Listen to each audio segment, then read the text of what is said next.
Chapter 706. He got rid of you for no reason. Wang Skyward didn't believe it. There was no such thing as hatred for no reason in this world. Yinfeng said helplessly. Han family young master used to be someone who liked to sing and drink. Getting rid of us was as easy as lifting a finger, so… AI, why is this person so troublesome? Wang Skyward wanted to cry. He had calculated from the beginning to the end, but he didn't think that it would all be for naught. Wang Skyward had already given Yinfeng all the benefits he should have. Now that the mission had failed, Yinfeng naturally couldn't take responsibility for it. Wang Skyward had lost everything he had invested. Based on his understanding of Gu Xiaoshang, the guild leader of Rosy Clouds, he knew that the guild wouldn't take this mission. However, he might not have the chance to take it back even if the mission was thrown away. Looking at Wang Skyward, he didn't have many people to begin with. Now someone had reached the death limit and was kicked out of the city battle. Let's go take a look. Wang Skyward couldn't bear to give up. He gathered his pitiful people and prepared to head towards Yunjiao Lakeside. We'll definitely make a wasted trip, Yinfeng said. You don't need to go. I'll go talk to them. Wang Tianshi said that the mission was already out in the open, and Yinfeng wasn't a necessary member of the mission. To Wang Tianshi, Yinfeng wasn't someone who had any value to him. Moreover, because of his background as a traitor to singing and drinking, Yinfeng would attract the hatred of the Han family's young master. It would be better if he wasn't there. As he headed over, Wang Skyward contacted the spy he had planted in Rosy Clouds to ask about the specific situation of their operation at Yunjiao Lakeside. If the mission was taken by someone from Rosy Clouds, Wang Skyward was prepared to do the same thing as he had done with Yinfeng. This Rosy Clouds was clearly a rather open guild. There were no secrets in the guild. The spy's report was very detailed. Under the tree, he looked up into the sky and listened. As expected, between the Rosy Clouds disdained accepting quests. However, in order to fight for the initiative against 8,000 Miles Drunk and Sword Ghost, young Master Han actually found a random passerby who was drinking and singing and accepted the quest. Wang Skyward was speechless. In his eyes, this person was just a slightly valuable tool in the eyes of others. There's something to talk about. Wang Skyward pondered. He just couldn't figure out if young Master Han was really looking for this passerby for convenience, or was it because of old friendships? If it was the former, there would be more room for negotiation. However, this Han family's young master was rumored to be a difficult person to deal with. Even if there was room for negotiation, looking into the sky felt that he needed to properly deal with him. Perhaps there's no need to talk about it. Beneath the tree, Skyward Gaze suddenly had another thought. If 8,000 Miles Drunk had the ability to single-handedly wipe out the entire Singing for Wine Guild, then Rosy Clouds naturally wouldn't be a problem. Currently, Rosy Clouds' advantage was probably the fact that they were lying in ambush in the dark, as well as the fact that young Master Han, a friend of 8,000 Miles Drunk, knew him well. If he could first get in touch with 8,000 Miles Drunk and leak this information to him, then he could use someone else to do the dirty work and take advantage of the chaos to steal the quest. The more Wang Skyward thought about it, the more he felt that this was a brilliant plan. Drunk Qianli was terrifyingly strong. This could be used. Although Han family young master was familiar with him, Qianli was also familiar with Han family young master. Therefore, as long as he leaked this information to Drunk Qianli, the advantage of familiarity would be mutual. But where could he find Qianli now? Under the tree, he had eyes and ears all over the world. He immediately contacted his own people in drinking and singing, asking them if they had noticed where 8,000 Miles Drunk was going. He's gone. He should be meeting up with Immortal and Flowers. I don't know what he's going to do next. The spy reported. Fuck. Wang Skyward cursed. Finding people was the most painful thing in the game. Eternal life among the flowers. Naturally, he wouldn't waste his manpower to arrange a spy for such an inconspicuous guild. Not to mention, this guild was so unique that it would be hard to find someone among his subordinates who was as wretched as a playboy. The team that was originally heading to Yunjiao Lake stopped halfway. Wang Skyward hesitated. Suddenly, a sharp-eyed subordinate pointed at the road ahead and shouted, "Look who that is!" Everyone looked over. Qianli and two girls were walking in this direction. Wow, it can't be. God is taking care of me? Wang Skyward was excited. However, when he thought about it, he had just set up Qianli's character. If he rushed up excitedly, he wouldn't be killed by the other party, right? At the thought of this, Wang Shida randomly selected 2 of his subordinates and decided to let them negotiate. He only needed to let Thousand Miles Drunk know that there was a trap set up by Yunjiao Lake.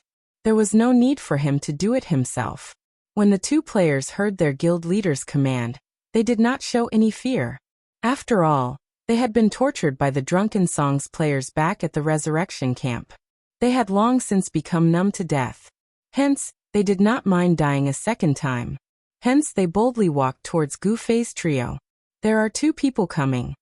Gu Fei noticed them very quickly. I think they're coming for us. Gu Fei unsheathed his sword. Don't panic. They might have something to say. Strange Pupil said. How do you know? Gu Fei asked. I don't think it's just 2 people who want to fight you. Strange Pupil said. That makes sense. Gu Fei nodded. At this time, the 2 of them had also arrived in front of the 3. They nodded and bowed as they greeted them, calling them Big Brother Qianli. The people from Seoul under the tree didn't wear their guild badge. Gu Fei didn't recognize the 2 random people.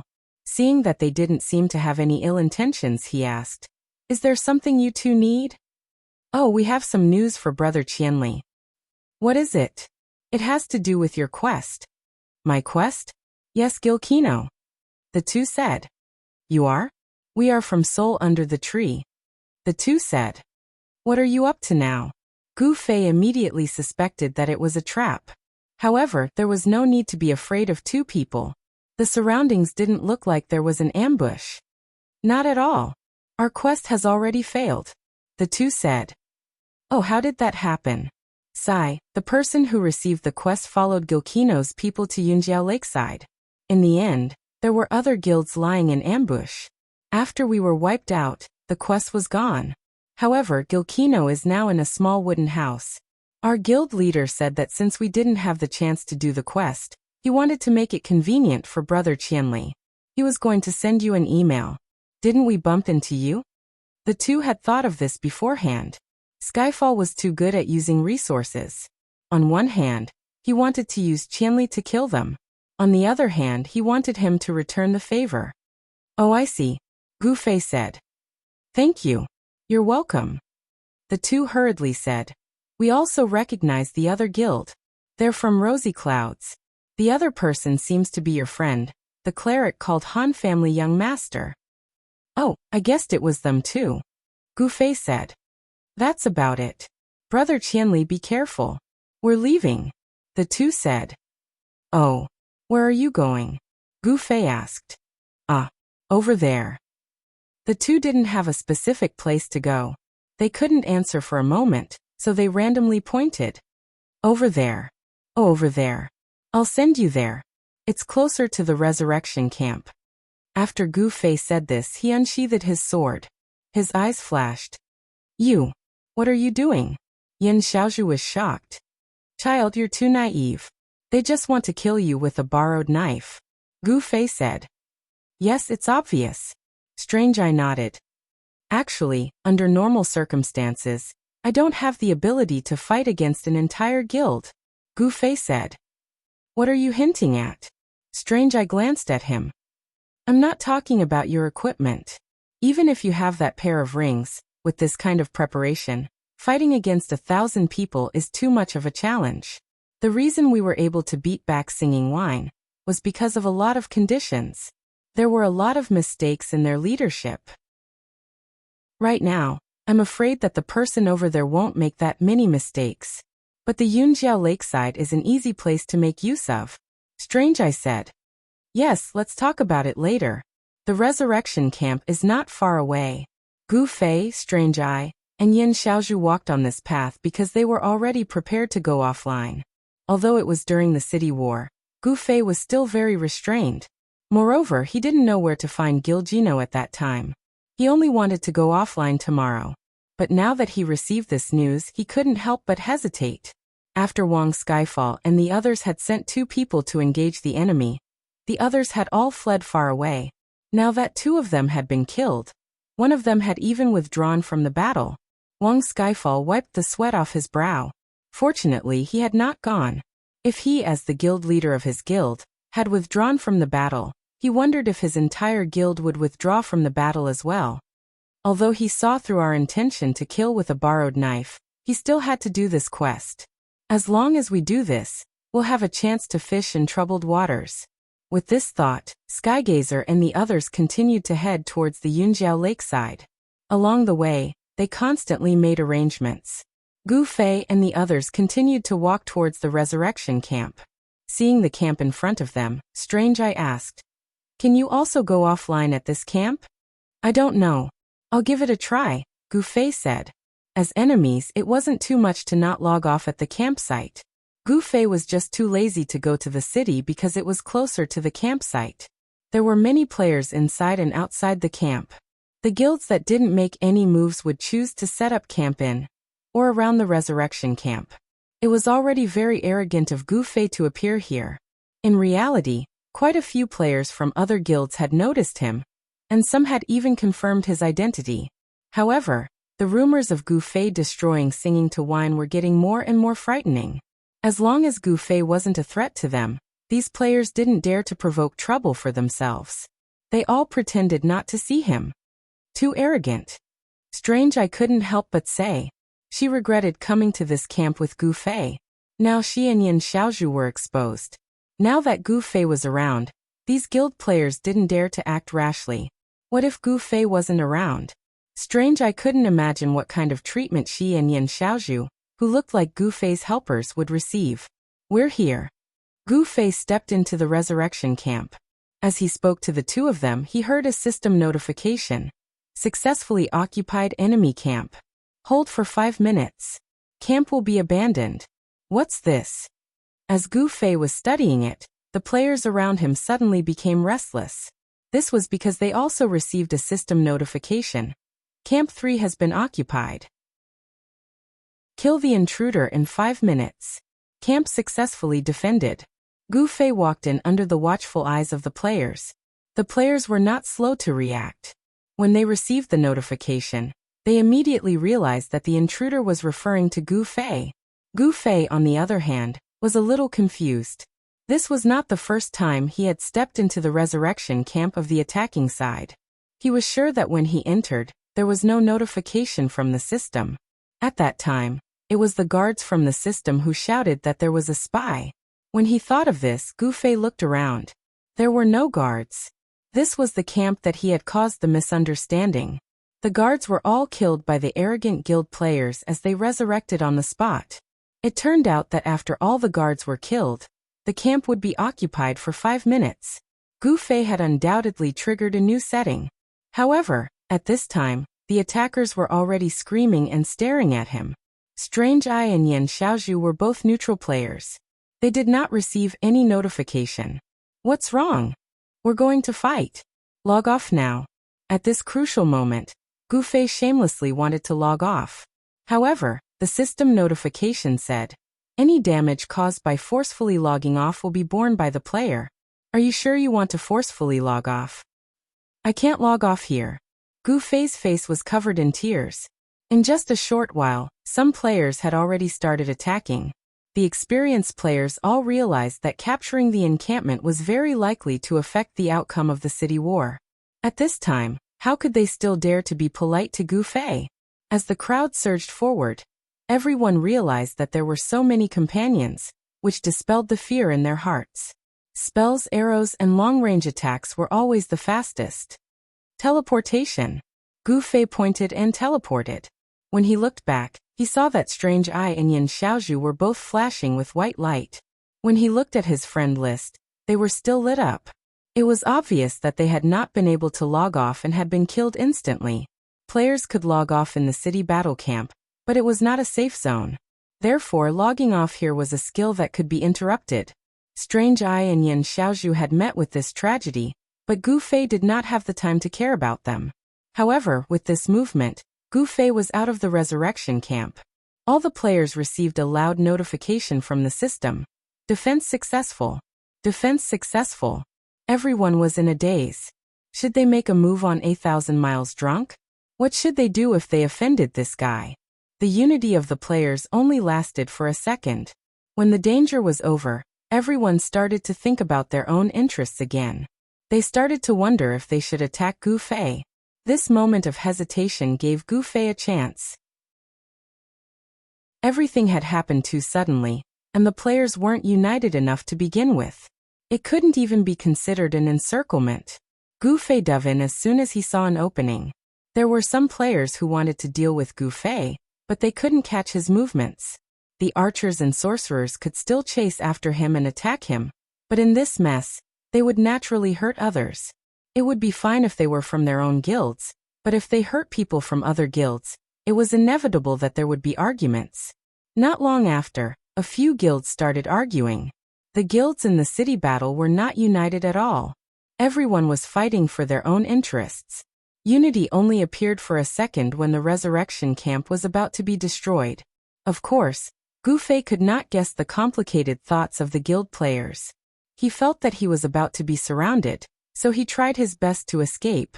In the end, some of the guild players watched calmly, some secretly hoped that other guilds would attack, and then be killed by Qianli in his drunkenness.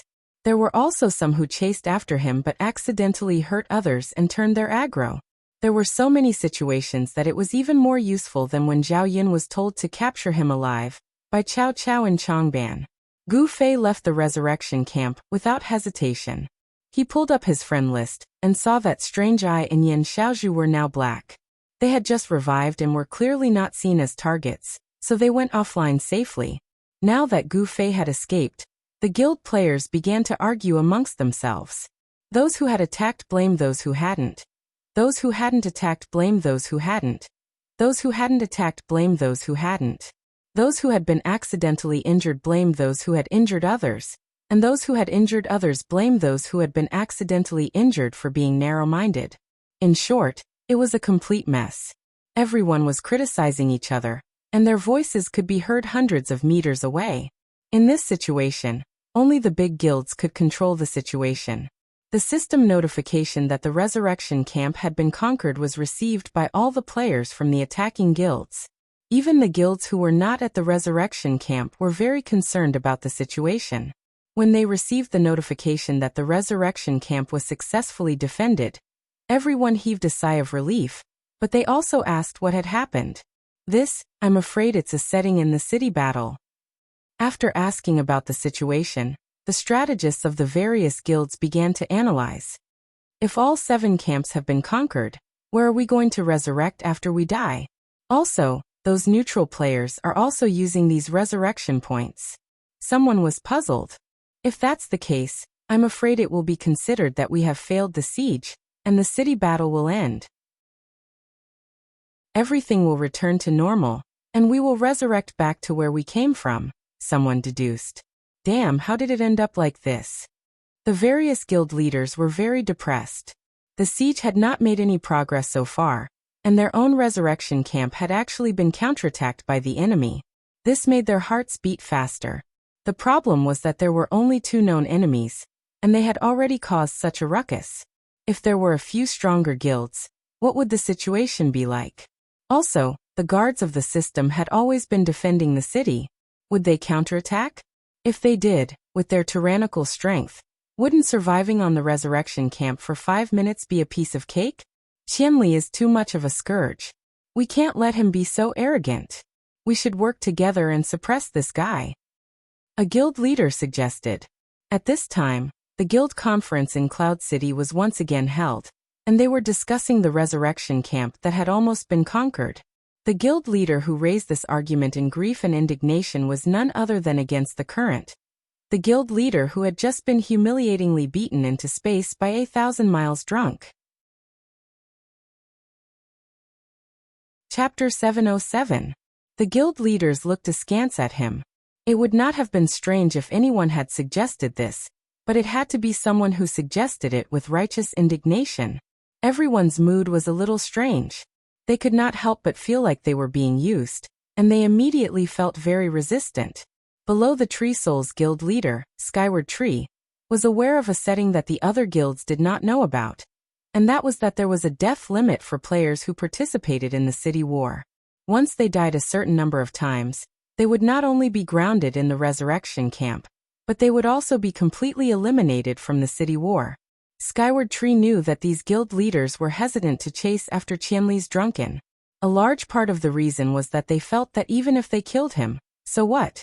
After killing him, he would resurrect, and whoever came out to kill him would get revenge. When faced with Qianli's drunken, everyone became cowardly, hoping for good luck to take care of them. As long as Qianli's drunken's aggro target was not them, and as for causing trouble for other guilds, most of them were probably secretly happy. For example, when Unhindered Forces was messed with, Singing to Wine was definitely very happy. Now that Singing to Wine was killed, Skyward Tree noticed that Unsworn Sword was in a good mood. If he revealed this setting that he knew, it would definitely be a cardiac stimulant to the other guilds. When everyone knew that as long as they killed Qianli's drunken a few times, they would be able to kick him out of the city war, they might really unite. However, the problem was that Skyward Tree did not want Qianli to quit after getting drunk.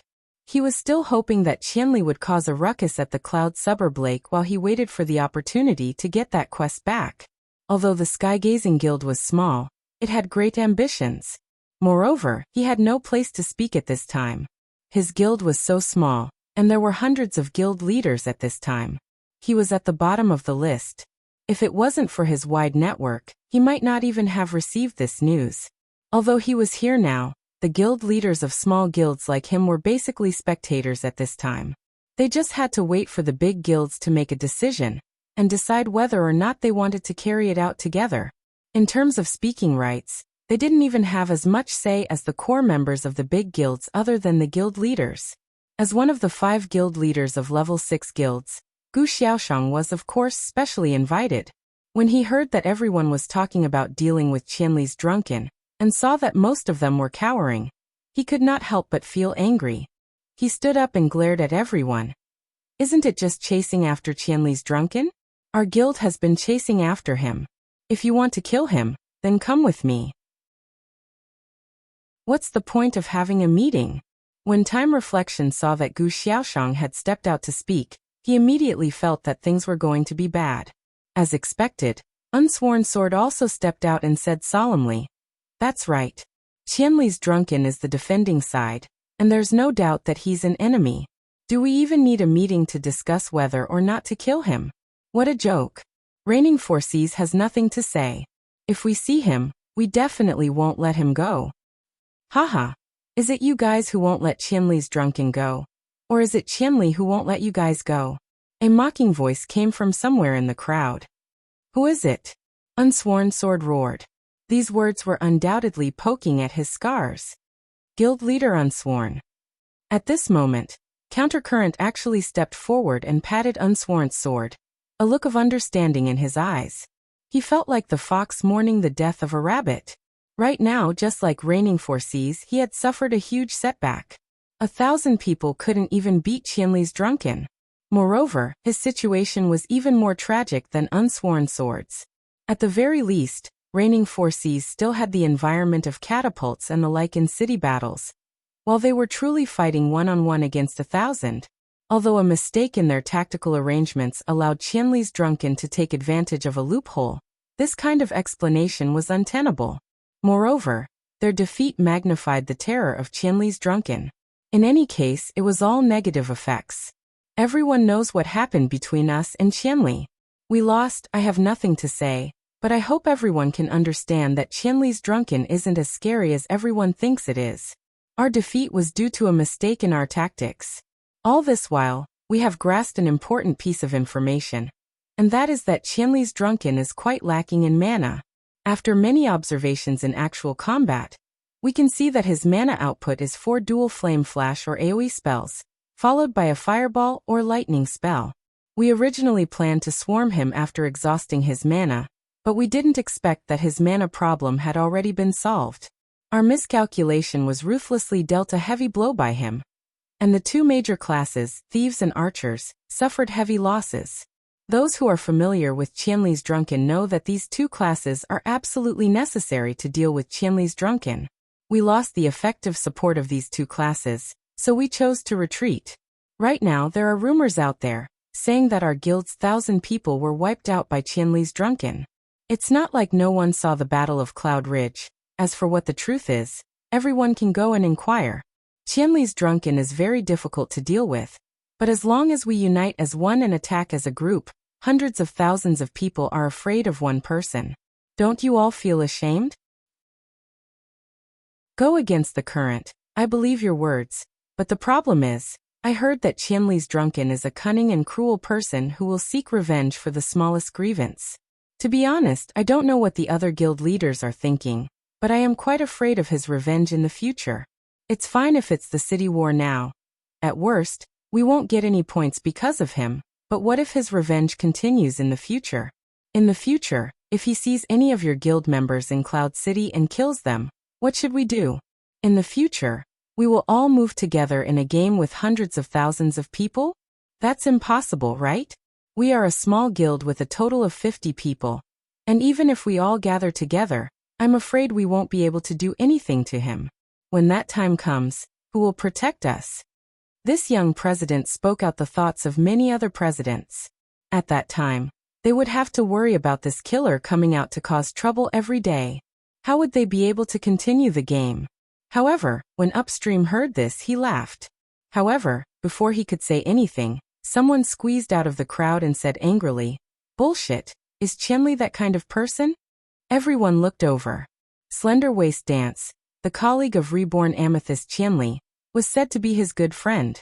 There were also some rumors that said that she was drunken Qianli's mistress, and that drunken Qianli's gorgeous equipment was evidence of him being a mistress. Slender Waist Dance squeezed out to speak for Gu Fei, and behind her was July. She was naturally much more stable than Slender Waist Dance. Seeing that everyone was staring at her in shock, she slowly said, "Everyone," as guild leader Upstream said, "many things are actually just misunderstandings and rumors. Qianli is a member of our guild, and we are very familiar with him. This kind of thing that you are worried about will not happen." Upstream hurriedly laughed and chimed in. Everyone heard that, right? I was just about to say that 1,000-Mile Drunkard's character was reliable.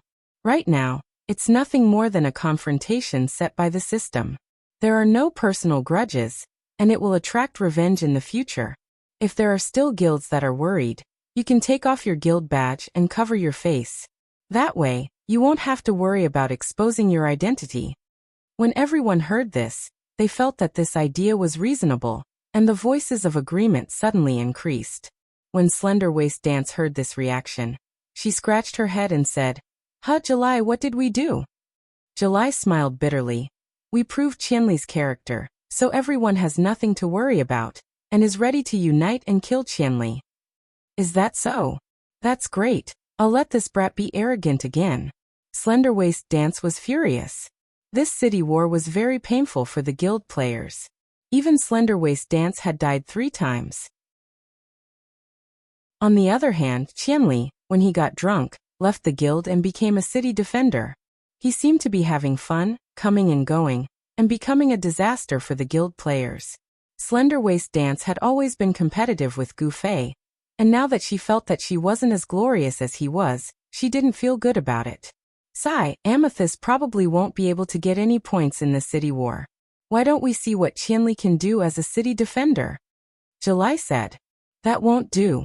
Manners, we can't go easy on him. Slender Waist Dance said. Isn't there no one going easy on him now? July looked around.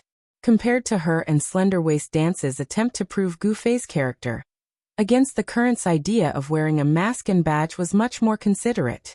Many guild leaders passed down orders to remove their masks and badges, preparing to hunt down Gu Fei. Against the current felt that he had once again led the crowd, and was quite happy. He continued with his important speech. Everyone, let's come to an agreement on how to deal with Qianli's drunken. As long as you see him, no matter if it's a big guild or a small guild, you must attack him with all your might. Those who are strong enough, kill him on the spot. Those who aren't strong enough, do your best to stall for time until reinforcements arrive. All guilds must provide reinforcements when they receive reports of Qianli's drunken's movements.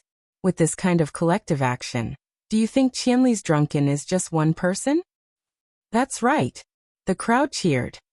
All right, I think everyone is very clear about the characteristics of Qianli's drunken.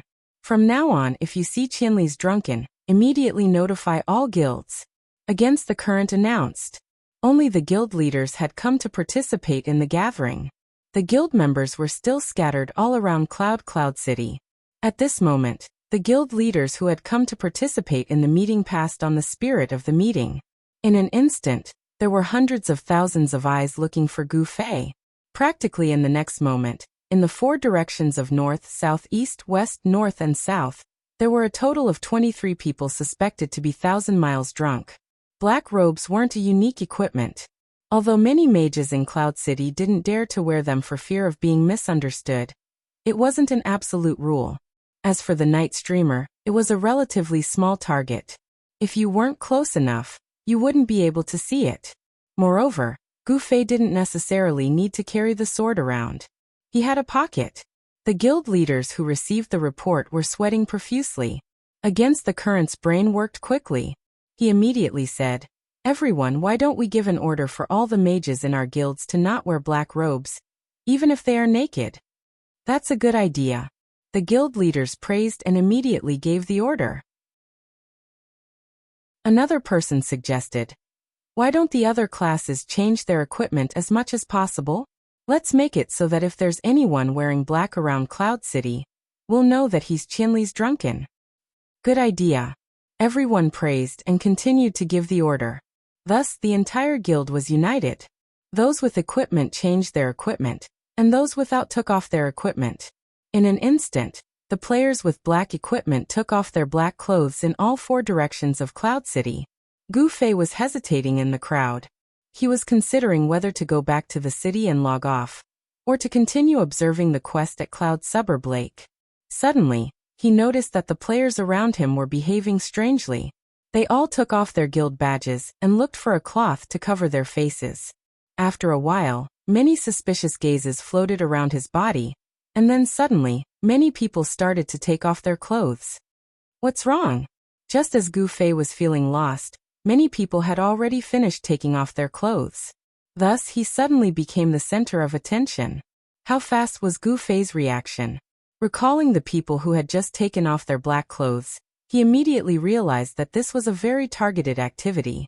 Thus, very calmly, Gu Fei also took off his clothes at this time. Gu Xiaoshang was also broadcasting the live broadcast of the meeting to her guild between rosy clouds. At the same time, she was also revealing the situation here to the Han family young master. Just as she mentioned the series of wonderful ideas here, she received a reply from the Han family young master. "Ha ha ha ha ha. What's wrong?" Gu Xiaoshang asked. "Changing to black equipment. This idea is really cute. But what's the use? They even took off their badges and covered their faces. When Qianli gets drunk, he will also take off his clothes and cover his face. When he gets drunk, he will swagger in front of you and chop your guild leaders to death." The Han family young master's reaction was very fast, but the guild leaders were not so slow. Many of them were immersed in the joy of this collective action. Finally, someone finally reacted to this step. "Hey, if Qianli gets drunk and takes off his equipment and covers his face, won't we never be able to recognize him?" This. Even the person who came up with the idea realized the seriousness of the problem and immediately stopped. "Everyone, Qianli will continue to take revenge after getting drunk. Just now, the familiar face of Amethyst Qianli has helped us to dispel our doubts. I suggest that everyone wear their guild badges. This is our main identification tool. If anyone doesn't wear their badge, we will kill them. What do you think?" Against the current said. The surroundings were silent again. This time, the suggestion to go against the current did not receive any positive responses. There were only a few voices, and when they saw that the others were silent, the few voices also instantly disappeared. "How is it?" On the other side, the Han family young master continued to ask Gu Xiaoshang about the situation of the meeting. Against the current suggested using badges as identification, but no one said anything. Gu Xiaoshang said. The Han family young master laughed coldly. "I already knew that we shouldn't have any expectations for these people. Before their own interests are protected, They won't be willing to do anything. Aren't they selfish to the point of despair? I'm back, Gu Xiaoshang replied. In the middle of the meeting, she stood up once again. This time there was no anger on her face. She was as calm as the surface of a lake. I'm leaving. Xiaoshang, where are you going? Unsworn Sword asked in surprise. To kill Qianli drunk, Gu Xiaoshang said. But we haven't even discussed this yet. Unsworn Sword said. Gu Xiaoshang looked at everyone in disdain and said, discuss my ass, before floating away. Everyone's faces were filled with black lines. Many of them stared at Unsworn Sword and thought to themselves, what kind of girl did you have your eyes on? Unsworn Sword felt gloomy. He felt that he was definitely not as useless as the people around him. But now he seemed to be treated equally by Gu Xiaoshang. How could he accept this? Unsworn Sword glared at his surroundings. Those who wear badges will be marked. Those who don't wear badges will be killed. That's settled. I've already spoken to everyone here. If anyone was killed by mistake without a badge, don't come out and complain. In 5 minutes, my guild will give the order to kill anyone without a badge, especially mages.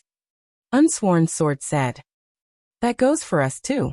Against the Current stood up and stood next to Unsworn Sword. With the 2 guild leaders expressing their stance, many of the guild leaders began to move again. They observed the reactions of the people around them. At this time, some of the smaller guilds that were on good terms with reigning the 4 seas, and against the Current also stood out to express their support. However, there were 5 rank 6 guilds in total. Gu Xiaoshang had left first. Uncheng Mutsu and Black Index Finger were still there, but they had yet to express their stance. Unsworn Sword and Against the Current were both looking at them. Black Index Finger sighed and stood out. Guild leaders, you suffered at the hands of Qianli drunk. Must you vent your anger on us? What did you say? The 2 were startled. They did not expect Black Index Finger to say something like that. To be honest, I've had dealings with Qianli drunk before. I think the reincarnated Amethyst said that he's a good person? To be honest, everyone here would put up a good front in front of a beautiful woman. Based on my impression of Qianli drunk, I don't believe that he's a good person. I think he'll take revenge. So for the sake of my guild brothers, I have to be careful. You can call me cowardly or afraid. I don't care. Anyway, I'm fine with you if you want to bring your badge, but we won't be accompanying you in attacking Qianli drunk. Black Index Finger said. Fuck me, Black Index Finger, you're a motherfucker. Unsworn Sword said angrily. Guild leader Unsworn, if you have the balls, then don't try to rope in so many people. Just lead your guild to get drunk with Qianli drunk. Black Index Finger said. Did I not fucking look for him? Unsworn Sword said angrily. Yes you did. Guild leader Countercurrent did too. It was very meaningful. From now on, the 2 of you don't have to fight over who is the strongest guild in Cloud City. Without a doubt, reincarnated Amethyst drunk will not be able to surpass you. Black Index Finger said. Fuck me. Unsworn Sword was truly enraged. He unsheathed his sword and attacked Black Index Finger. But Black Index Finger was already prepared for this. He raised his sword to block, and took a few steps back. Unsworn Sword wanted to chase after him, but Black Index Finger's side already had people following him. Unsworn Sword's brothers immediately followed. Let's go. Black Index Finger had no intention of fighting Unsworn Sword. With a single sentence, he turned around and left. Even the level 6 guild, Black Alliance, had retreated. The guild leaders who were worried immediately saw a perfect plan. That's right, I'll wear the badge, but I won't participate in the hunt. This way, neither side will be able to find me. That's it. And so, the second joint operation of the guilds in Cloud City was declared bankrupt during the negotiation. Chapter 708. They gathered quickly, but they dispersed even faster. Both Unsworn Sword and Against the Current didn't think that a few words from Black Index Finger would cause most of the hundreds of guilds to leave. Before they left, they all came over and said, "We'll wear the badge, but don't count us in when it comes to killing Qianli." What the hell is Black Index Finger doing? Unsworn Sword slashed a small tree in anger. It looks like he's waiting for us to make a fool out of ourselves. Against the Current said. I really hope that Qianli gets a quest that targets him. Let's see if he still dares to say that. Unsworn Sword said. Sigh. Against the Current sighed deeply. It was rare that he felt the same way as Unsworn Sword. Looking around, the remaining guilds all had good relationships with the two guilds. Actually, everyone had a tacit understanding as to what kind of relationship they had. These guilds were actually created by the support of both Against the Four Seas and Singing for Wine. Since the two guilds had reached the maximum number of members, there was still an endless amount of talent waiting for them to plunder in the main city. Of course, kicking people and adding people every day wasn't an option. Thus they established these small guilds with some experts. Once Against the Four Seas and Singing for Wine leveled up, they would immediately be added to the main guilds. There were also a few newbies in the small guilds. Since they saw that the game was crazy and had a lot of potential, they didn't mind nurturing them from a young age. The guild leaders of these small guilds were basically reliable people sent by the two guilds. Of course, they would stand with the two guilds at this time. The players in the small guilds also knew that their own guilds were, to put it bluntly, the reserve army of Against the Four Seas and Singing for Wine. Since they had no chance of joining these two big guilds, becoming a reserve army was better than randomly joining a trash guild. Thus, they all acknowledged their status. At this time, the two guild leaders saw that other than their own reserve army, there was no extra guild. Thus, the two were filled with righteous indignation and cursed the selfishness of these people. Ever since the establishment of Against the Four Seas and Singing for Wine in Cloud City, these two had never truly communicated with each other like today. After all this time, we still have to do it ourselves. Xiaoshang has been chasing us for so long, I wonder if there are any clues. Let me ask him. Unsworn Sword would not let go of any opportunity to interact with Gu Xiaoshang. Countercurrent really wanted to mock him. He was the guild leader of such a big guild, but he lost his sense of propriety the moment he met Gu Xiaoshang. He might be happy about it, but he had to think about his brothers. Against the Current really wanted to laugh at him. Against the Current he didn't understand. Guild didn't feel embarrassed every time Unsworn Gu against Gu Xiaoshang. Countercurrent felt that Unsworn Sword's reputation as the guild leader of Unsworn Sword was more than enough to sweep the floor. However, at this time, Unsworn Sword was busy trying to contact Gu Xiaoshang. Countercurrent looked to his left and right and saw that Feng Xing, Time's Reflection, and the others all looked as if they were used to this. So they're already used to it. Damn, how did they get through this? Against the Current sighed in admiration. He was a guild leader who cared a lot about his image and reputation. In any case, Unsworn Sword would never do something like this. So he really couldn't understand how Unsworn Sword managed to lead Against the Four Seas to where it was now. And even better than his Singing for Wine. As a warrior, Gu Xiaoshang didn't walk too quickly. Along the way, he received a message from Unsworn Sword, asking if there were any clues about Qianli's drunk. You also need clues? Gu Xiaoshang asked curiously. Of course. Unsworn Sword said. Did you forget? Qianli's drunk still has a quest to kill you. You don't need to look for him. He'll come looking for you sooner or later. Gu Xiaoshang said. Ah. That. Unsworn Sword had really forgotten about this. So it's hard to say whether he'll come to our side or yours.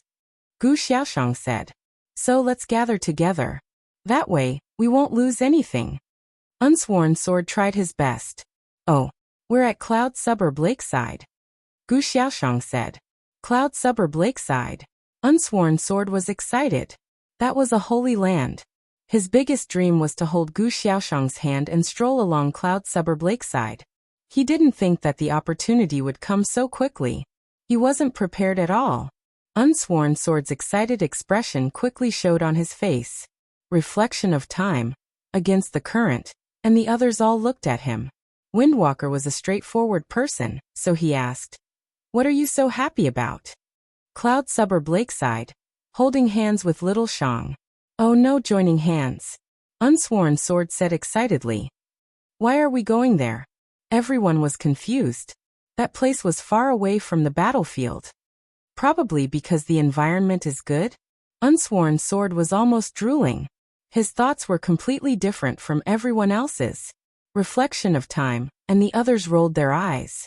As for Gu Fei, when he realized that all the players in the city had started to target him, and even changed his equipment to become Black Cloak in order to isolate him, he happily took off his equipment and continued to blend into the sea of people. However, this situation didn't last for a few minutes. Not long after, everyone changed their equipment again. More importantly, they carefully put on their guild badges. "Brother, which guild are you from?" A kind-hearted player saw Gu Fei in a daze and came over to talk to him. "Ha." Gu Fei looked at him. "Hurry up and put on your badge. You're a mage. If you don't put on your badge, you'll be mistaken for Qianli drunk. You won't even be able to complain if you die." The other person said, "I'm Qianli drunk." Gu Fei said. The other person stared blankly at Gu Fei. His hand that was in the middle of putting on his guild badge stopped. After a while he softly said, "Big brother." "What big brother?" Gu Fei was going crazy. The other person didn't say anything. Slowly, step by step, he retreated, his eyes still fixed on Gu Fei. Gu Fei caught up with him in 2 steps and asked, "Let me ask you, one moment they take off their equipment, the next moment they put it back on, and the other moment they don't wear their badges and they're Qianli drunk. What's going on?" "This has nothing to do with me," the other person said anxiously. "I know, I'm just asking," Gu Fei hurriedly said. "It's all what Unhindered and Singing Wine and the other big guilds want. They want us to go against you. We won't do it, but they still want us to cooperate. One moment they want us to take off our equipment. The next moment they want us to wear our badges. I think it's all to find you," the other person said. "These people are so strange," Gu Fei said. "When I was fighting with drinking and singing, they were the ones who ran away. Why are they looking for me now? That's weird." "This has nothing to do with us, really," the other person said. I know. What's your name?" Gu Fei said. I'm called Little Bottle Cap. I'm here to buy soy sauce," the other person said. Little Bottle Cap?" Gu Fei was shocked. He said, "Wait a moment." At the same time, he hurriedly sent a message to Sword Demon. "Did you give up on the quest?" "I gave up." "What's wrong?" "It's a tragedy. I met Little Bottle Cap," Gu Fei said. Fuck. Even a kind person like Sword Demon couldn't stand it anymore. "How did you meet him?" "I just randomly met him on the road." "AI, you're really unlucky," Gu Fei said. "I give up." Sword Demon also accepted his tragic fate. "What are you doing?" "There'll be a new quest after I give up on it." "I'm waiting," Sword Demon said. "Aren't you going offline?" "Oh right. Did you receive the system notification just now?" Gu Fei asked. "System notification? The one that attacked what camp?" Sword Demon asked. "Yes. Did you see it?" Gu Fei said. Did something happen again, I think?" "What?" "It's me," Gu Fei said. "Ah. Didn't I go offline with Strange Pupil and Xiaozhu just now? I just entered the resurrection camp, and this notification appeared," Gu Fei said. "Right. We can't go offline at the camp outside." Wait. You said you attacked the resurrection camp the moment you stepped into it? That shouldn't be. We've been to the camp before. Why didn't we get this notification?" Sword Demon asked. "Do you think it's because of the guards?" Gu Fei asked. "Oh, that makes sense." The guards were all wiped out, and the camp was occupied. According to the previous notification, as long as we survive for 5 minutes, the camp will be destroyed, Sword Demon thought. Even neutral players are using the resurrection points outside. If all 7 of them are destroyed, how are so many people going to go offline? Bug. Gu Fei was a professional now. He could even say that it was a bug. If they're all occupied, then the defenders will probably win, right? Is this the standard for winning a city war? Sword Demon was excited. It must be. Gu Fei also reacted. "I can try. If I go into stealth, maybe no one will notice me for 5 minutes?" Sword Demon said. "That makes sense. I'm too conspicuous now. I heard that raining the 4 seas and singing to wine, and the others will treat any mage who doesn't wear a badge as me and kill them," Gu Fei said. Not wearing a badge? Guild badge? You also have that thing. The sword ghost said. Yeah, that's why I'm also curious. I'm hesitating whether or not to wear it. No one will kill me if I wear it. Won't I be lonely? Gu Fei said. I'll go take a look outside. Which camp did you go to? Sword Demon didn't want to accompany Gu Fei and be lonely. He felt that he hadn't reached that level yet. It was better to just play the game. The one in the north. Gu Fei said. Okay, I'll go take a look. After the ruckus we caused, it seems like there aren't many NPCs left in the northeast camp, right? Gu Fei said. I don't know. I didn't turn around to look. Sword Demon said. Brother Yu? Tell Brother Yu to go take a look. Gu Fei said. I still can't open the private chat. Sword Demon sighed. I can't use the mercenary channel. It's too revealing. Gu Fei said. Of course. I'll go take a look myself. Gu Fei said. Then be careful. Sword Demon said. Who knows who'll be the one to be careful? Gu Fei said. Reigning the four seas, singing for wine, and their vassal guilds marched majestically towards Yunjiao Lakeside. Gu Fei and Sword Ghoul, on the other hand, were sneaking towards the two resurrection camps. The resurrection camp was in danger of being taken over. This setting should have alerted the guild players, but because they only cared about their own interests and weren't united, no one brought it up as a topic of discussion after that incident. After discussing the issue of Qianli's drunkenness, everyone went their own way. This setting that once caused everyone to panic didn't attract the attention it deserved. Sword Demon had always been the most patient. To be cautious, he activated stealth as soon as he exited the north gate and slowly moved towards the resurrection camp in the north. Gu Fei was still as arrogant as ever. He changed his equipment and didn't even wear his badge. He wanted to crawl on the road. The passers-by all avoided him. Their fear of Gu Fei had been pushed to the peak. The closer they were to a team, the more afraid they were. Gu Fei thought that there would be people who would draw their swords at him on the way, but there was none. None at all. Everyone who could recognize him avoided his gaze. Those who really wanted to kill Gu Fei had all run to the Yunjiao Lake. Gu Fei did not know about this, so he ignored everything and took the shortest route to the northeast camp. The sword specter who was stealthily following him saw how arrogant and despotic this guy was, and it was full of admiration. Gu Fei was fast and arrived at the northeast camp first. He walked around and didn't see any system guards. But as soon as he entered, he heard a familiar roar. There's a spy! Gu Fei looked around and still didn't see any system guards. This was where the system was shameless. It discovered the player's existence from its omniscient view. There were many players in the resurrection camp. Gu Fei didn't hide his arrogance at all, so everyone was watching him. Now that he had openly entered their territory, the system was furious. The players looked at each other and didn't know whether they should go forward or not. Throughout the day, because of this Qianli, the guild's orders were constantly changing. Such a high degree of importance brought about a high degree of caution. Now that Gu Fei had set foot in their camp, the system had already notified them, but the players still chose to wait and see. Gu Fei waited for a long time and finally saw the system guards charge out. How pitiful! Such a large resurrection camp, but there were only 4 system guards left. The rest had been killed by Gu Fei and the Sword Demon. When the players saw the system guards attack, they were quite happy. This way, they could just watch the show. If the system attacked you, it wouldn't be blamed on the other guilds, right? The city guards guarding the resurrection point were much weaker than the city guards that were responsible for maintaining law and order. They were basically on par with the city guards defending the city. To the current players, it would be difficult, but not impossible. Otherwise, they wouldn't even be able to fight the city war. Against an opponent that could only be defeated by normal players in a group fight, Gu Fei naturally could take it on alone.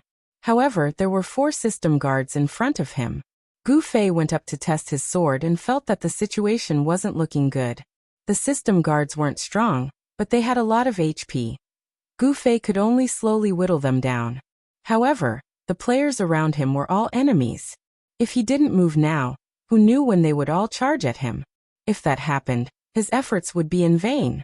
Gu Fei didn't want to do such a useless thing, so he fainted a few times and ran out. The guild players were still watching in a daze. The system guards bravely chased after him. Gu Fei tried to lure the 4 guards away, but after running more than 10 meters out of the camp, the system guards stopped and returned to their posts. I can't lure them out," Gu Fei said in a self-deprecating manner when he saw that many people were looking at him. The players didn't know what to say. What was going on? This person was an enemy, an enemy, an enemy. But why were we just watching? Watching him play around with our NPCs in front of us? What kind of logic was this? Thinking of this, a few hot-blooded heroes could no longer hold back and suddenly attacked. Gu Fei did not hold back and happily counterattacked. As the flames swept past, a few people lost their lives. The others who were ready to make a move immediately stopped. Even more people rejoiced inwardly. Luckily I didn't attack. Gu Fei looked left and right. No one came up to attack. The 4 guards couldn't think of a way to deal with them either. After thinking for a moment, they turned around and headed north of the resurrection camp. Sword Ghost dragged his feet and finally arrived at his destination. Originally, many large guilds had set up camp in the northern camp. Now, however, none of the large guilds had set up camp here. Suddenly, the northern camp seemed a lot thinner. Sword Demon carefully walked through the crowd in stealth. When he found that no one noticed his presence, he gradually relaxed. The camp was right in front of him. 1 step, 2 steps, 3 steps. Sword Demon stepped forward. System notification. Successfully occupied enemy camp. Hold for 5 minutes. Camp will be abandoned. The complimentary notifications naturally appeared in the system notifications for the players who were attacking the city. The players from Reigning the Four Seas were halfway to the Cloud suburb lake. When they received the notification, they immediately realized that Qianli was planning to attack their resurrection camp. How could they have forgotten about such a big loophole? For a moment, the guild channel was filled with screams and screams. Some people even wanted to run back to the guild. Only 5 minutes left. I can't make it in time. Against the current side. Who's there? Sort of Unsworn asked. Who knows? Reflection of Time shrugged. There really wasn't anyone at the camp in the north. The 2 big guilds had left. Black Index Finger had left with his people. Unchung Mutsu hadn't been stationed here in the first place. There really wasn't a guild in charge here. When they suddenly heard the system notification, everyone was shocked and searched the camp in a panic. This time was different from the last time. Last time Gu Fei openly walked into the camp. No one paid attention to him and only focused on him. When the system notification appeared, it was like an order to attack. Everyone immediately opened fire. This time, everyone ran around, but they couldn't find this figure. Sword Demon was depressed. Very depressed. The moment he entered the camp and the system notification appeared, his stealth state disappeared. It was obviously a forced setting by the system to not allow this kind of hide-and-seek method to occupy the camp. But the problem was that Sword Demon was standing at the edge of the camp. No one paid attention to him. Countless players came in and out of his side. No one even looked at him for a second. In everyone's mind, there was only the figure in the black robe. Sword Demon had a taste of being a passerby. 3 mages in the same black robe were killed as a precaution. But the system warning still didn't go off. Every minute, the system would give a notification. At the last minute, it actually started a 60-second countdown. Sword Demon was still standing at the edge of the camp, counting down the seconds with the system. Butterfly Knot. Well, let me make an announcement again. Yesterday's chapter number and name were wrong. The content has been changed. It doesn't affect reading. Chapter 709. All the players in Cloud City were going crazy. The 60-second countdown was like a needle poking at their hearts. The big guilds like Unhindered and Wine and Song were too far away to help. They learned about the development of the situation through effective channels, but they couldn't find the target. The players were furious. Players who were used to traditional games couldn't stand this situation. The enemy didn't have a red name notification, nor was there a notification that he could be killed. It all depended on the player's eyes to judge. Qianli drunk, we haven't seen this person before. How do we know if he's a human or a dog? Countless people thought so in grief and indignation, but it was to no avail. 7 mages wearing black robes had been mistakenly killed, and the players were at their wits' end. They were basically trying any doctor they could find in a desperate situation. There's still 30 seconds left, and still no one cares about me. Sword Demon continued to be sad. In fact, he was also wearing a black robe. In fact, he didn't have a guild badge. In fact, he had been standing still. These were all suspicious characteristics, but the problem was that he wasn't a mage. Under Qianli Drunk's halo, Sword Demon had to become invisible and was ignored by the players. At this moment, some knowledgeable person finally remembered that among the non-attacking players, besides Qianli Drunk, there was also a Sword Demon. Sword Demon Thief. As soon as they thought of this class, everyone shouted, "Where's the anti-stealth? Anti-stealth, come out! The target is likely to be in stealth." This was a classic example of being too smart for one's own good. The sword ghost was speechless. Seeing these people busying about, he had the urge to introduce himself, but he held himself back. He felt that doing so would be too lowly. There's still 20 seconds. Sword Demon thought. At this point, I'll deliberately act like I'm going to waste these 20 seconds. So Sword Demon no longer stood there foolishly as a target. Like a player looking for a target, he began to run. 10 more seconds. After the Sword Demon counted to 10 more seconds, he suddenly bumped into a player while running around. Sword Demon didn't pay attention to him. He went around and wanted to leave, but that person suddenly chased after him. "Wait, which guild are you from? Where's your badge?" Sword Demon was excited. Had someone finally noticed him? It was already a countdown of 10 seconds. He could finally show off a little, instead of just standing there and running around like a fool to maintain his existence. The Sword Demon slowly turned around and clenched the dagger in his hand. Fog Shadow ambushed him. As Sword Demon was thinking this, he suddenly heard someone shout from the crowd, "Qianli is drunk. It's here." Fuck. The man in front of Sword Demon jumped 2 meters high, turned around, and ran in the direction of the shout. The Sword Demon was still ignored. Tears streamed down Sword Demon's face. 5 seconds countdown. Gu Fei was found at the edge of the resurrection camp. 4 seconds countdown. The attacking players quickly rushed there. 3 seconds countdown. The players attacked Gu Fei. 2 seconds countdown. Gu Fei teleported to dodge the attack. 1 second countdown. Someone found that Gu Fei was not standing in the resurrection camp. 0 seconds countdown. Someone shouted gloomily, "We fell into a trap. It's a diversion." Gu Fei was at a loss. "What's with the diversion? I just got here." The system made a citywide announcement. "The third camp of the rebel army has fallen. The camp has been abandoned.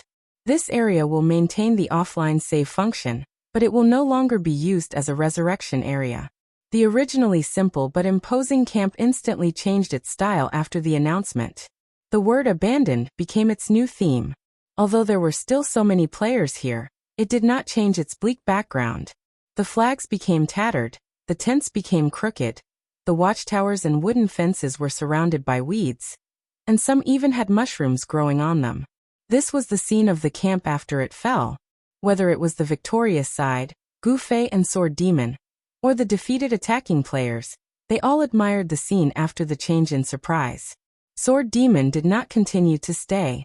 He quietly activated stealth and prepared to retreat. As for Gu Fei, after hearing the system notification, his face lit up and he suddenly took a few steps forward. What else does he want?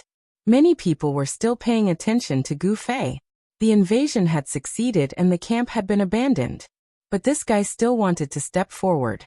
What was he trying to do? A white light flashed. He committed suicide? Someone exclaimed. Is this the loneliness of an expert? Can't find an opponent? He ended his own life? In the end, he went offline. Someone said angrily. The abandoned camp was obviously no longer the camp of the attacking side. It retained the offline function. The attackers could use it, the free third party could use it, and the defending side, Gu Fei, could also use it. Gu Fei had gone offline for a long time. Now that there was a place for him to go offline, he had no reason not to cherish it. Why did he log off? Sword Ghost muttered to himself as he quietly moved away.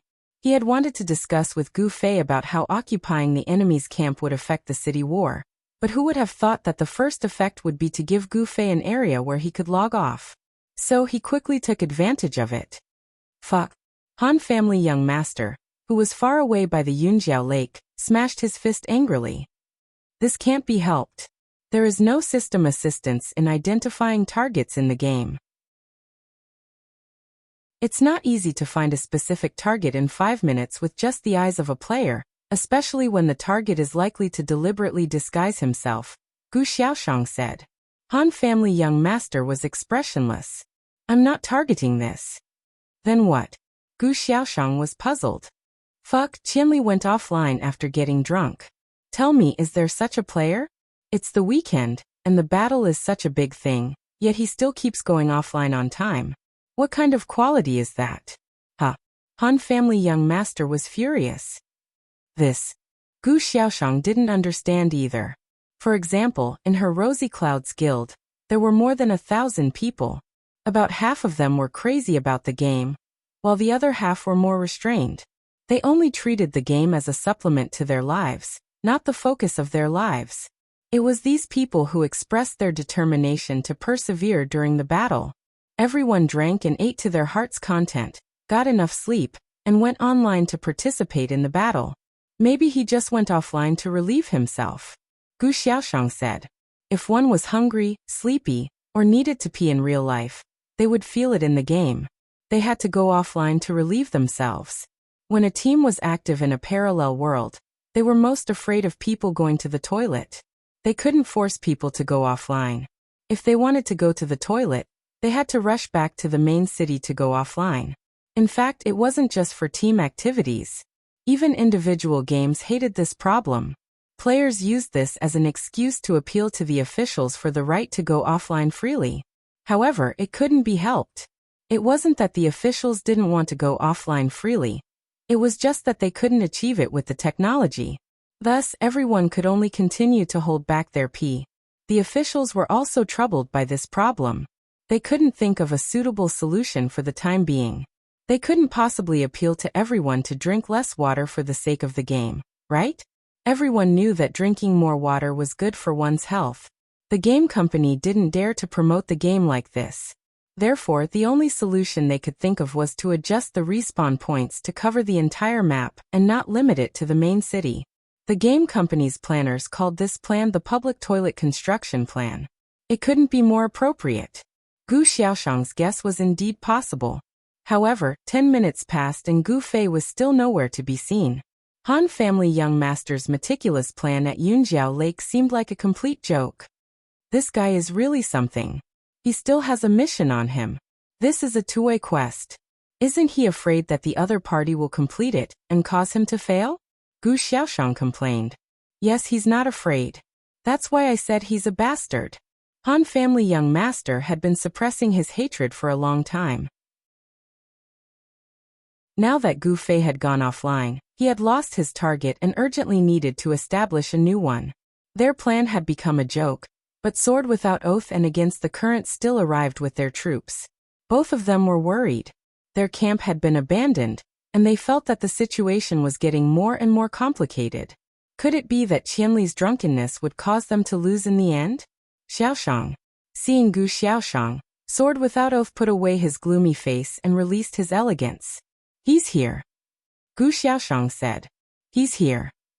Sword Without Oath rubbed his hands and admired the beautiful scenery of Yunjiao Lake. He felt relaxed and happy. Qianli went offline because he was drunk. Gu Xiaoshang said. Really? He went offline? Sword Without Oath laughed. No matter what Gu Xiaoshang said to him, he would laugh first. After laughing, he reacted and jumped up. What? He went offline? Sword Without Oath also had Gu Fei as a friend, but the guild leader who had a lot of news to deal with every day did not notice this kind of small system notification. Looking at it, Qianli's drunk ID was indeed black. Did he go to the toilet? Against the Current was also at the side. Similarly, he did not notice that Qianli had gone offline because he was drunk. As serious players, They did not believe that Qianli would choose to leave the game at a time like this. I don't think so. It's been more than 10 minutes. Gu Xiaoshang announced. This? Then why are we still gathered here? Sword Without Oath was confused. Gu Xiaoshang shrugged helplessly. Let's disperse for now. This was really a case of coming in high spirits and returning in disappointment. Sword Without Oath wanted to say that since they were already here, it would be pointless to just leave. Why don't they go sit in the bushes over there? But that was all he dared to say. He did not dare to say it out loud. He could only sneak a glance at Gu Xiaoshang. If he saw that Gu Xiaoshang was packing up his guild and preparing to retreat, he could only sigh and reorganize his own guild. Ever since his battle with Gu Fei, Reigning Four Seas had lost his fighting spirit and fighting spirit. Now that he had finally regained his composure, he was met with such an outcome. Many people were feeling emotional, and the guild channel was filled with complaints. However, they could not find the right direction to complain. So they could only lament that the Battle of Sai City was boring and meaningless. Unsworn Sword could only look on helplessly, not knowing what to say. Now they were going to besiege a city? The siege activity had never stopped.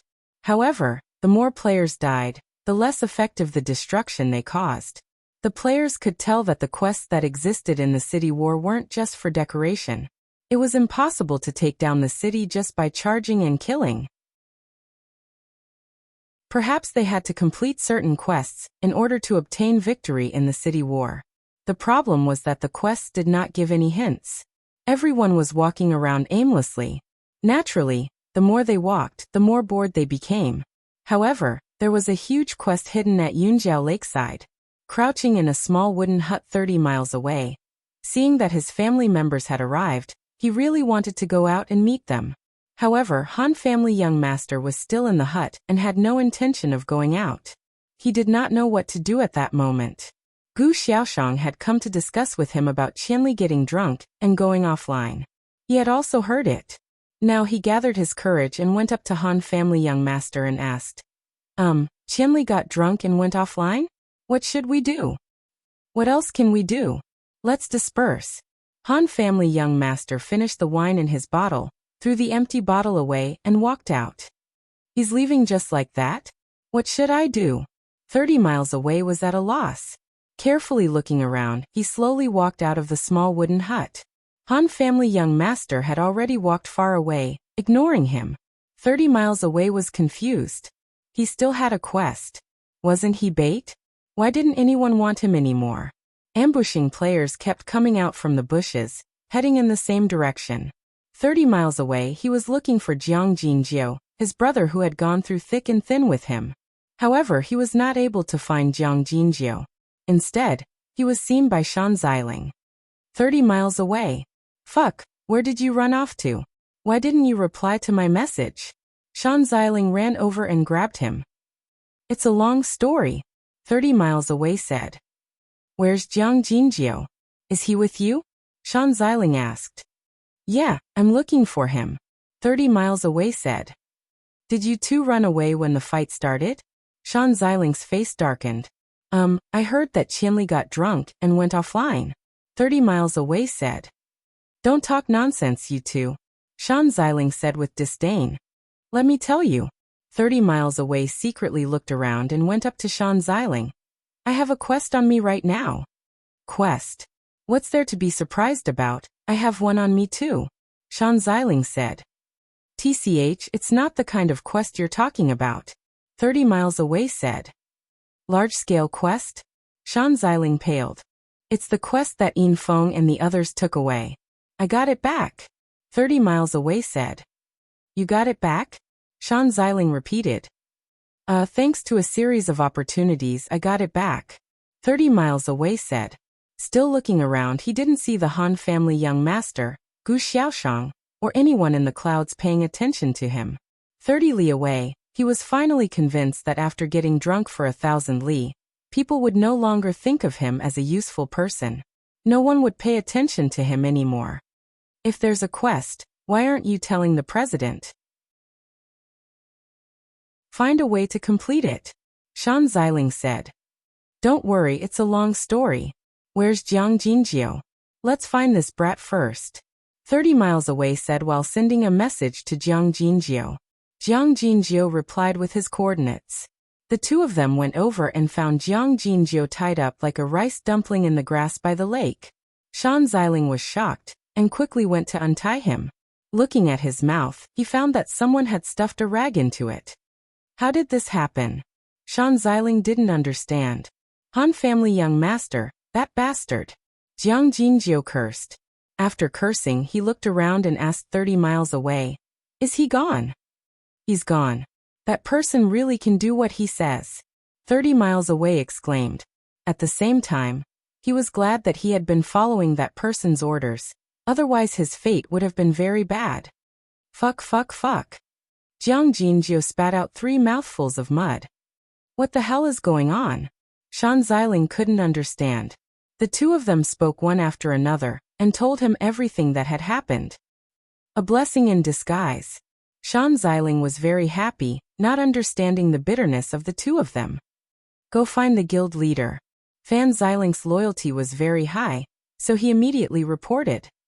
There's such a thing?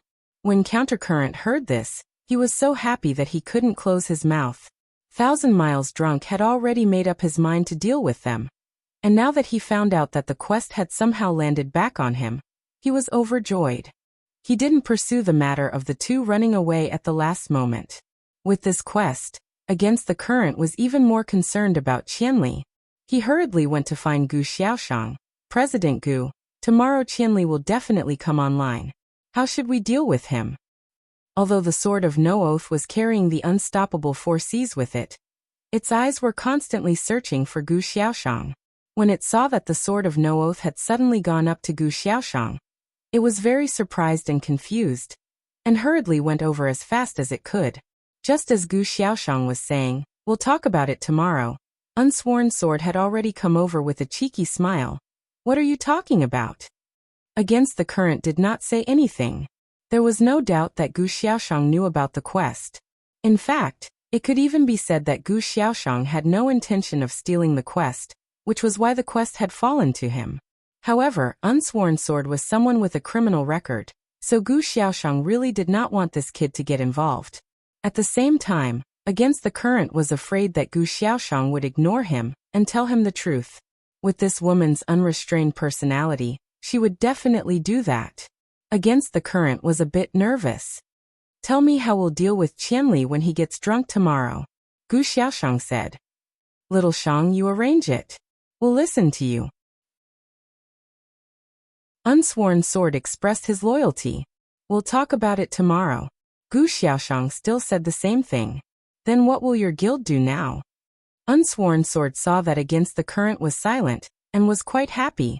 It was enough that he was the only one talking to Gu Xiaoshang. "You can just go and do whatever you want," Unsworn Sword thought as he ignored Against the Current, and continued to talk nonsense with Gu Xiaoshang. Against the Current let out a sigh of relief, hoping that Unsworn Sword would ignore him. Thus he told the two to call me if you need anything, and hid far away.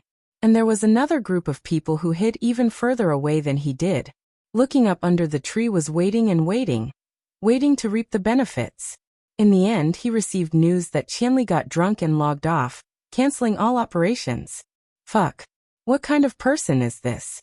Does he have any sense? Looking up under the tree wanted to borrow someone else's knife to kill him, but his knife disappeared. How depressing was that? Chapter 710. Gu Fei's simple disconnection caused many people in Cloud City to be at a loss. Han family young master also crazily despised him in the mercenary channel. No one dared to reply. Yu Tianshiming's tragedy was still fresh in everyone's mind. Han family young master pointed at Sword Demon and asked about their mission. Sword Demon pretended to be deaf and mute. He sneaked to the resurrection camp in the northeast, but even Gu Fei couldn't find a chance here. Sword Demon walked around twice and naturally didn't have a good opportunity to make a move. However, Sword Demon was also a person who couldn't stay idle. So he changed to another camp and tried to provoke the players and camp NPCs to fight each other in the same way as before. However, the players in Cloud City had lost their camp because of this joke of internal strife. They really wouldn't be stupid enough to fall for this again. Sword Demon pretended, and was seen through. Sword Demon was actually just idle, and had nothing to do. He didn't have much hope in his heart, so he had already prepared a way out. Taking advantage of the other party wanting to surround him, he used a misty ambush to kill a way out and swaggered away. Sword Demon returned to the Assassin's League in the city, and received another assassination mission. In the end, it was another inexplicable small leader, so small that even Brother Yu didn't know. This made Brother Yu feel very ashamed. His information was actually missing. In the end, it was Sword Demon who comforted Brother Yu with a few words and decisively cancelled the mission. As a result, after cancelling the mission twice in a row, the Assassin's League gave a serious criticism to Sword Demon, warning him that this kind of work style of picking on the light and fearing the heavy was not acceptable. Sword Demon didn't know whether to laugh or cry. In order to punish Sword Demon, the Assassin's League didn't give him a mission in a fit of pique. Sword Demon walked around Cloud City and didn't find anything else. How boring and lonely. Sword Demon played with the catapult on the city wall for a while, and went to the battlefield to kill people. There were so many players, but none of them were his companions. This went on until the morning, and the players were very tired. The city war wasn't like the duel tournament where it would be held at a fixed time, every day. Since the event was announced last night, there was no indication of when it would stop. Most of the people who had stayed up all night were Sword Demon, and the others who were used to playing all night long. There were also many people who were prepared to stay up all night, because of the city war. They could not hold on any longer and retreated after midnight. Compared to last night, when the city war had just begun, the 4 gates were bustling with people. At this moment, all 4 directions looked a bit depressed. The players who fought through the night did not come out empty-handed. At the very least, the fact that there was a limit to the number of deaths had been revealed by the players. This situation first occurred in the direction of the South City Gate, where the battle had never stopped. Due to the repeated incidents at the Northern Gate, the guilds that didn't want to get involved with the major guilds had all retreated to the Southern Gate, which was directly opposite the Northern Gate. Even the Black Hand Alliance, which had moved later, had also chosen to settle down at the Southern Gate. No one proposed any kind of cooperation, and no one pretended to be a god and stood up to lead. Everyone just worked hard to attack the system. As they continued to grind and grind, finally, there were players who realized that they were declared dead and could not be more dead, so they withdrew from the city war. This phenomenon was like a contagious disease. After the first person had died, there would be a second and a third person. The system was very fair and treated everyone equally. It was impossible for it to specifically target a certain guild. Countless players reached this threshold one after another. Among them, there were players who made inferences based on the time they stayed in the resurrection camp after death and finally came up with this limit: 25 times. When the player died 25 times, the system would declare them completely dead and withdraw from the city war. This news undoubtedly caused panic among the players. No matter how many times it was, as long as there was such an upper limit, it would cause people to worry. The number of players who recklessly charged on the battlefield suddenly decreased by a lot. Many people began to be cautious and even hesitated to move forward. The battle situation, which originally did not have an advantage, became even more unsightly after this setting was discovered. In the wee hours of the morning, when most players were preparing to go offline to rest, the attacking players could be said to have suffered a crushing defeat. Go offline and rest. Come back as early as possible. The city war will probably only take a few days, so everyone will have to work hard for the next few days. There were basically similar voices in the various guilds. After the guild leader said a few words before dispersing, everyone returned to the resurrection camp and went offline. Of course, the city war did not completely stop. Those who fought through the night logged off at this time. However, those who logged off on time, or those who could not hold on for the second half of the night, after catching up on sleep, thought about the important matter of the city war and rushed to the morning shift. The city war was still ongoing, but it was no longer as grand as it was last night. At this time, the city war in the entire parallel world was considered to have entered a stage. There were already many discussions on the forums. After Brother Yu went offline in the morning, he habitually went to the forum to take a look. The official forums had even specially opened a City War section for the City War event. At this time, it was the most popular of all the sections. The players of the various main cities were discussing the situation of the City War in their main cities. Brother Yu liked to summarize information. Originally, he wanted to summarize some of the settings that he discovered on the first day of the City War and post it. In the end, he discovered that the settings that were posted by the players had already been compiled into a post. This post was even pinned at the top by the moderator. It was quite eye-catching, and the content was constantly being updated. Brother Yu clicked on it and took a look. For example, problems like the upper limit of 25 deaths had long since been incorporated. Some of the settings that Brother Yu knew were all covered in this post. There was nothing for Brother Yu to add. It was more appropriate to absorb some of the knowledge that he did not know from here. In the end, there was strength in numbers. Brother Yu sighed. However, looking at it carefully, the settings were still different from city to city. It could not be generalized. This was especially true for a main city like Linshui City, which had a special terrain. City War and Cloud City were completely different things. Their attacking players were scattered to the surrounding water islands. They sailed their ships to attack from the water, and the system also sailed their ships to meet the enemy on the water. It sounded very interesting, but the players of Linshui City did not think so. Apart from the pinned post, most of the posts that Brother Yu saw in the City War section were players complaining about the bloody and tearful history of the City War. The battle mode of each city was different, but the results were extremely similar. All of them were defeated by the system. No main city saw a clear hope of victory. The one that showed the most improvement was Sunset City. The players of Sunset City used their terrain to cross the main city's dried-up river in an attempt to directly drill into the main city from there. All the players in the city gathered here. They did not attack the city gate, but the river. They forcibly cut off the system's guards on both sides.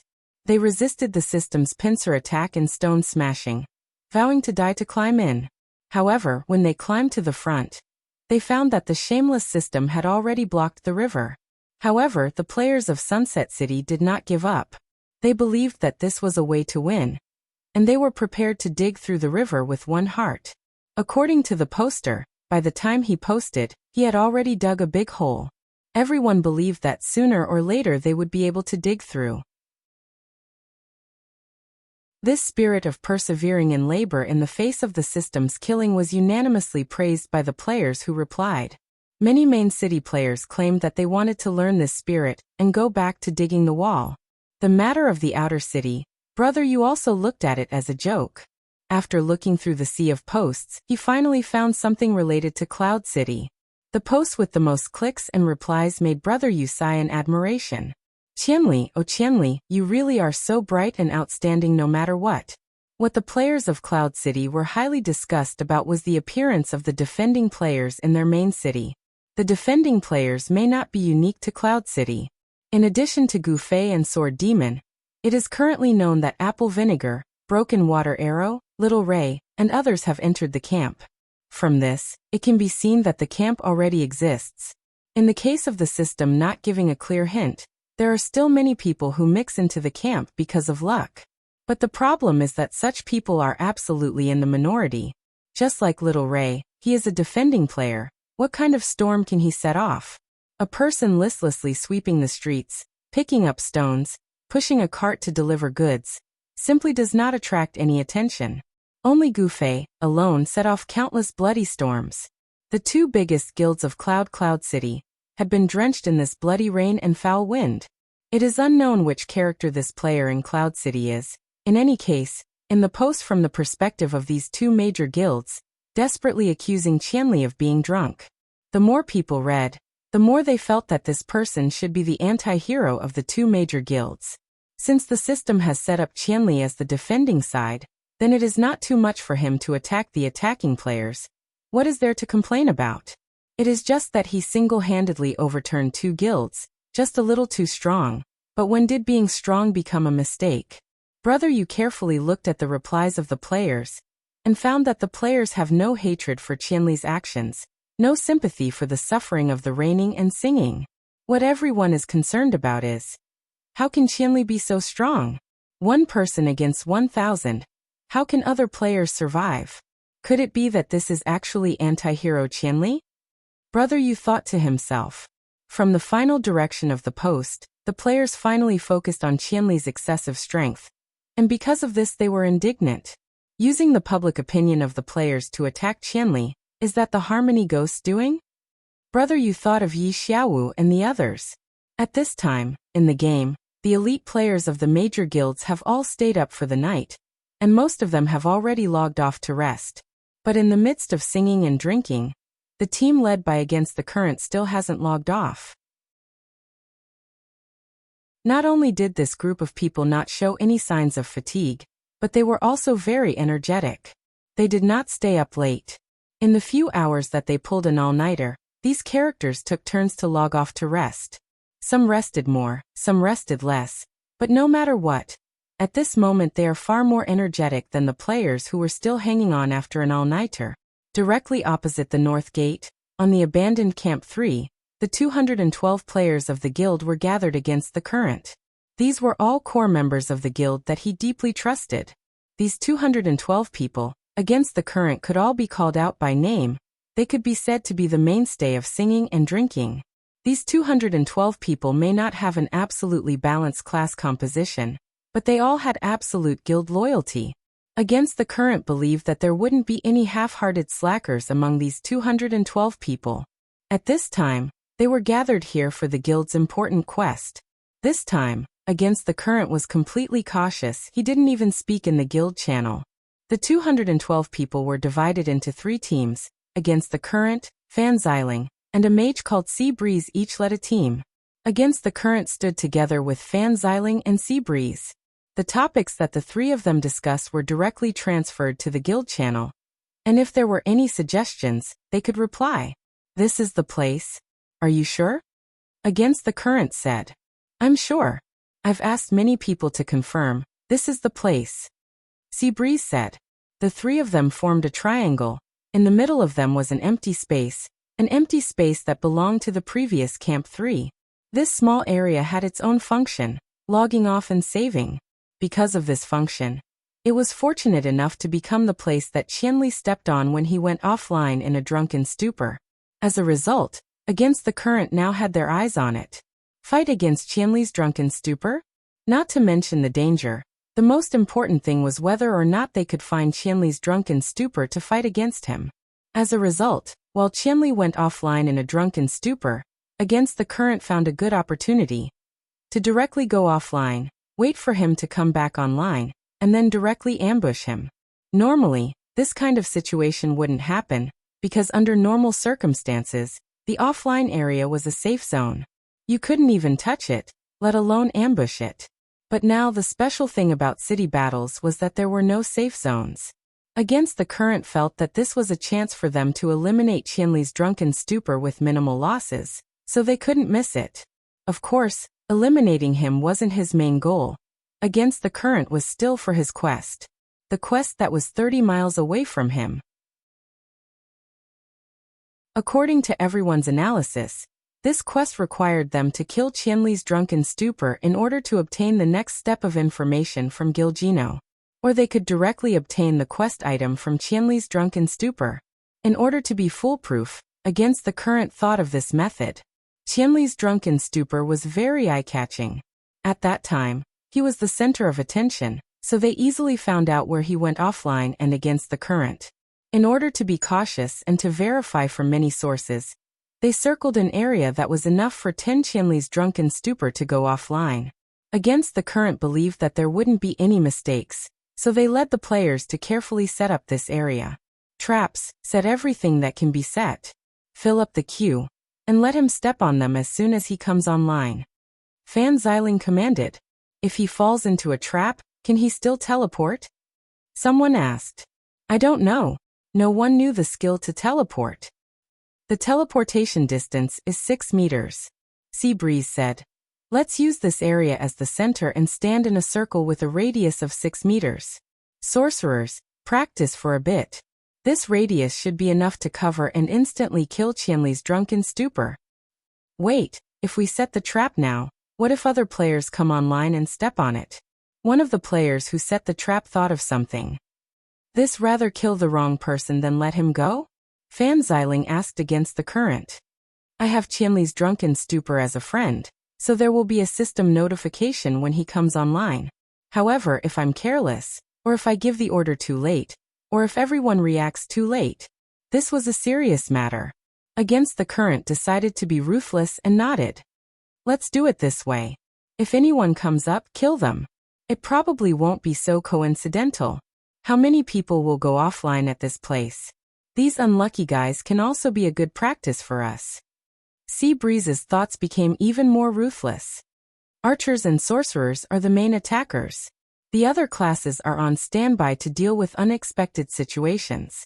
Against the current gave the final order. I believe there won't be any unexpected situations. I don't believe he can still escape like this. Fan Xiling was full of confidence. The next step was to wait. Warriors, thieves, paladins, and priests could relax a bit, but the sorcerers and archers had to be fully focused. No one dared to imagine what would happen if they were careless and Qianli's drunken stupor reacted. Emergency? Could they really deal with an emergency? There were only 212 people here. Success or failure depended on this one move. Everyone was very clear in their hearts. What time did Qianli's drunken stupor go offline last night? Around 11 a.m.? Sleeping for 8 hours isn't enough. Why isn't he online yet? He still needs to eat breakfast, right? Then he should be done eating. He doesn't have a computer at home, so he has to go to the internet cafe. Is he not online because he has something to do? Why isn't he here yet? In the blink of an eye, it was already 10 a.m. After the desolate morning market passed, the game gradually became lively again. Those who had a routine life basically chose to go online at this time. Logically speaking, Gu Fei should have appeared around this time, but he was still nowhere to be seen. However, no one had come online at the center of the circle until now. However, in the 6-meter radius area, there were people coming online from time to time. Some of these people were in the city war, while others were not. However, when they came online and saw this situation, they were all shocked. Those who were in the drunken stupor didn't say much, casually making way for them to leave. When the players saw the murderous looks of this group of people, no one dared to ask anything. At 10:30 a.m., another half an hour passed. While everyone was complaining, a white light suddenly appeared in the center of the circle. Attention! Upstream's loud shout raised everyone's spirits. Everyone had been waiting for this for a long time, so they immediately went all out. Tracking arrows and AoE spells were blasted down in one go. Paw-paw sounds could be heard from the traps. They didn't see who appeared in the white light because the white light had already appeared again, and the person disappeared without showing his face. Upstream quickly glanced at his friends list. No, Qianli's drunk was not online. No, Upstream announced regretfully, but he realized that everyone was not very dejected. They had been lonely for a long time, and killing a random person was also a way to exercise their muscles. Everyone was excited for a while, and then they cleaned up and organized what needed to be organized. In the blink of an eye, another half an hour passed, and the white light appeared again. At the same time, Upstream felt like he heard the sound of a system notification. He suddenly had a wonderful feeling, but he still reminded everyone very seriously, attention. It was still a tracking arrow, an AoE spell, and the white light directly enveloped the opponent. Who was it? Before they could see clearly, the person had already disappeared. However, Upstream quickly looked at the system notification and announced excitedly, "It's Qianli's drunk." Damn. Everyone raised their arms in excitement. They had actually succeeded in killing 1,000 miles drunk, even though they had used an extremely shameless method. Damn, so ruthless. Gu Fei, who was sent to the resurrection point as soon as he went online, was very embarrassed. He was actually hated to this extent, and was ambushed at the place where he went offline and attacked as soon as he went online. Who was it? Gu Fei did not even see the person.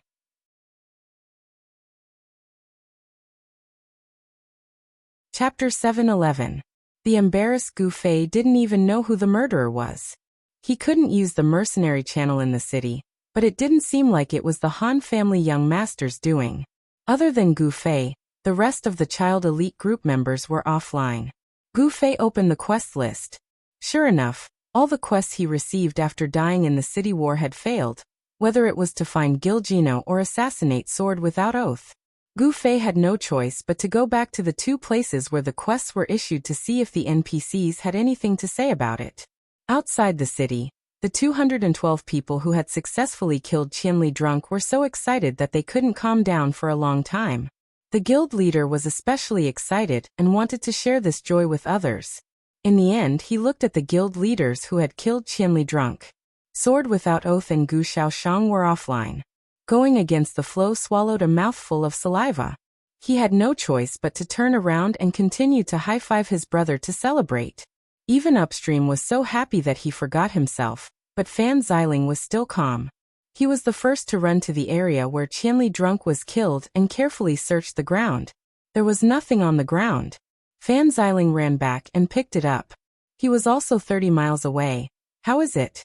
Is there any progress on the quest? Quest? Oh right. Quest. 30 miles away also reacted and quickly opened the quest list, but it was still the same sentence. Do we need to go back and find the NPC? 30 miles away guessed.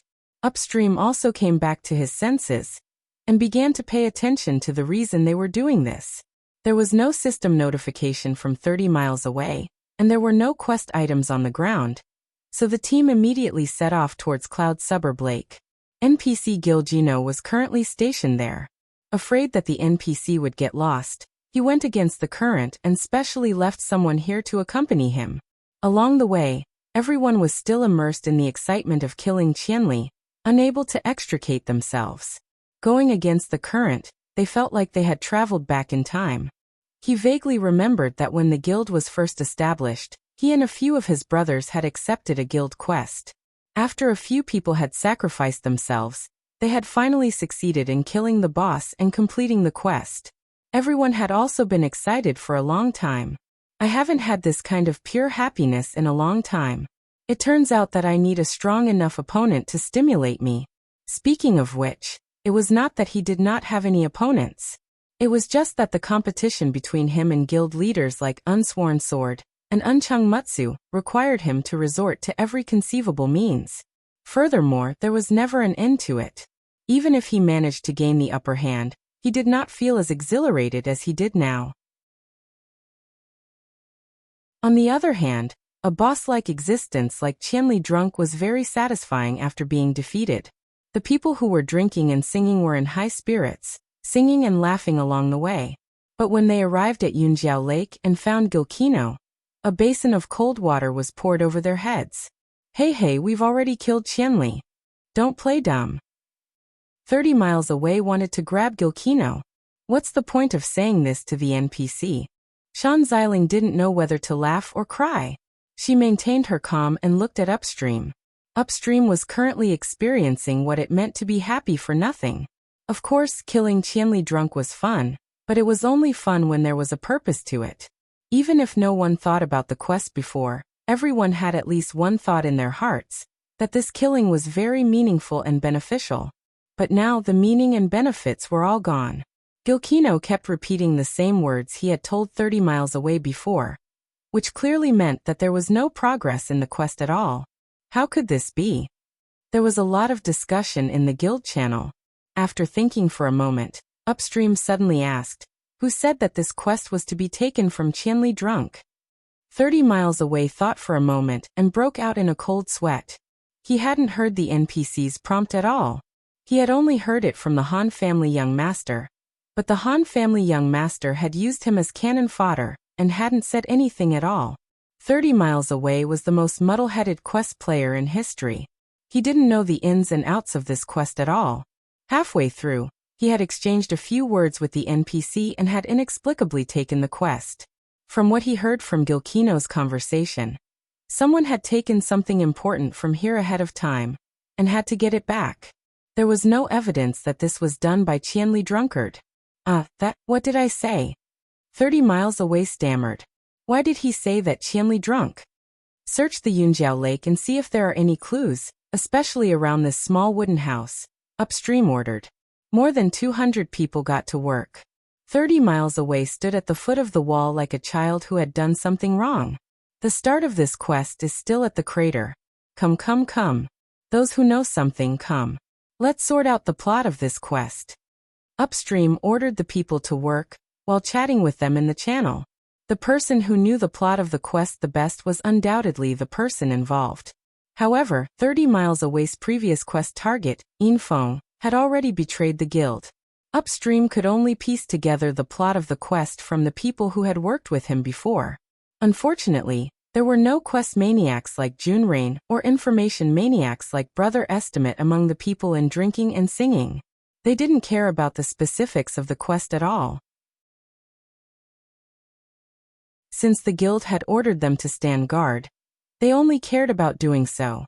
No one had the time to listen to the story of the quest. It was said that this was the mark of an expert. Experts pursued efficiency and rewards when they did quests. Why would they have the time to listen to the plot of the quest? Because the parallel world was a simulation of reality. The NPCs could not talk to you as fast as they could in the game. Many people were annoyed by this. They should have avoided it at all costs, but now that it had not happened to them, they had to take the initiative to ask about it. How was that possible? In the end, Upstream could not figure out anything no matter how hard he tried. On the other hand, he knew more about the quest since he was the first to receive Yinfeng's report. However, it was a shame that Upstream did not pay attention to the plot of the quest. He just listened to Yinfeng's report and did not pay much attention to it. Now that there were no records to check, many things were a blur. He seemed to have a rough idea of what was going on in the party channel, but when everyone saw the guild leader's attitude, they felt that it was not embarrassing for them to know nothing. Therefore, they did not even have the energy to think about it. Damn it. In the end, Upstream still could not figure out what the story of this quest was, so he could only vent his anger in the party channel. Everyone pay attention. This city war quest is not ordinary. In the future, when you accept a quest, make sure you understand the plot. There are some things that we have to deduce based on the plot, right? Just like now, we said that someone took the item, but then we said that Qianli was drunk. Why is it that Qianli was drunk? No one knows, but now Qianli was killed by us without getting anything. Isn't this a joke? Then what do we do now, guild leader? Someone asked. Let's search the surroundings first and see if there are any clues, Upstream said. I have an idea, Shan Xiling suddenly said. Hurry up and say it. Upstream said. Did we forget someone? Shan Xiling said. Who? Sword Demon. Huh. Everyone was startled. At the beginning, at the pit, it was Sword Demon and Qianli who appeared together to cause trouble. These two are friends, and now that they are defending the city together, many of their actions may have been carried out together. If this plot of taking the item is really related to Qianli being drunk, it might not be him, but Sword Demon? Shan Xiling said. What you said makes a lot of sense. Upstream nodded repeatedly. Because Qianli was too strong when he was drunk, we all ignored the existence of Sword Demon. Think about it, the abandonment of Camp 3. According to the information we gathered, at that time, Qianli was drunk and rushed over from another direction. He only logged off after the camp was abandoned. So the abandonment of the camp had nothing to do with Qianli being drunk. It was done by Sword Demon. At that time, everyone was focused on finding where Qianli was. If someone had paid attention to Sword Demon, the camp might not have been lost, Shan Xiling said. That's right, it must be Sword Demon, everyone said. When it comes to PK, Qianli is definitely the number one in the parallel world, but when it comes to running quests, he may not be as good as a veteran like Sword Demon. That's why I say this quest, maybe Sword Demon is the leader, we should look for him, Shan Xiling concluded. Looking for someone again. Hearing this conclusion, everyone felt like vomiting. Sword Demon is not as drunk as Qianli. If he is recognized, I think no one will be afraid to make a move on him. We should act quickly. I think the quests during the city war are very flexible. For example, if Sword Demon is killed at this time, maybe the quest item on him will be picked up by the person who killed him. If it is brought here again, it is very likely that they will continue the quest. You're right. However, Sword Demon is not online right now, Upstream said. Let's wait. Sword Demon is not as difficult to deal with as Qianli Drunk. Now that we can confirm that we can't get anything useful from Qianli Drunk for the time being, it is better to avoid him for now. When Sword Demon comes online, I think the people from reigning the Four Seas and between rosy clouds should have arrived. They can deal with Qianli Drunk while we pay more attention to Sword Demon.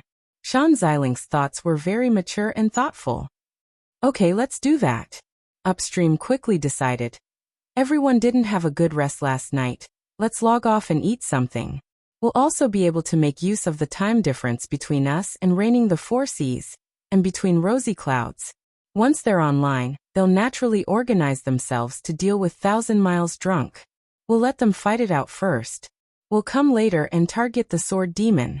After leaving a few people behind to accompany Gilgino, Countercurrent waited for the others to regroup and log off. This period of time was abnormally calm. There were no large-scale attacks on the city gates. As for small-scale harassment, it was not enough for the system to deal with. Just after noon, a large number of players began to enter the game. This period of rest was not for nothing.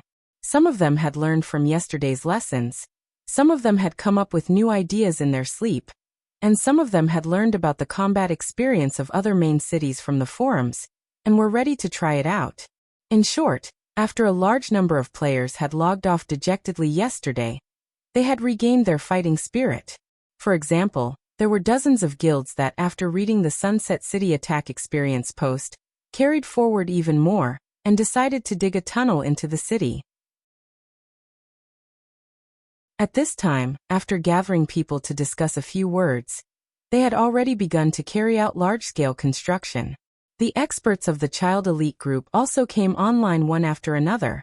Gu Fei had already left the main city.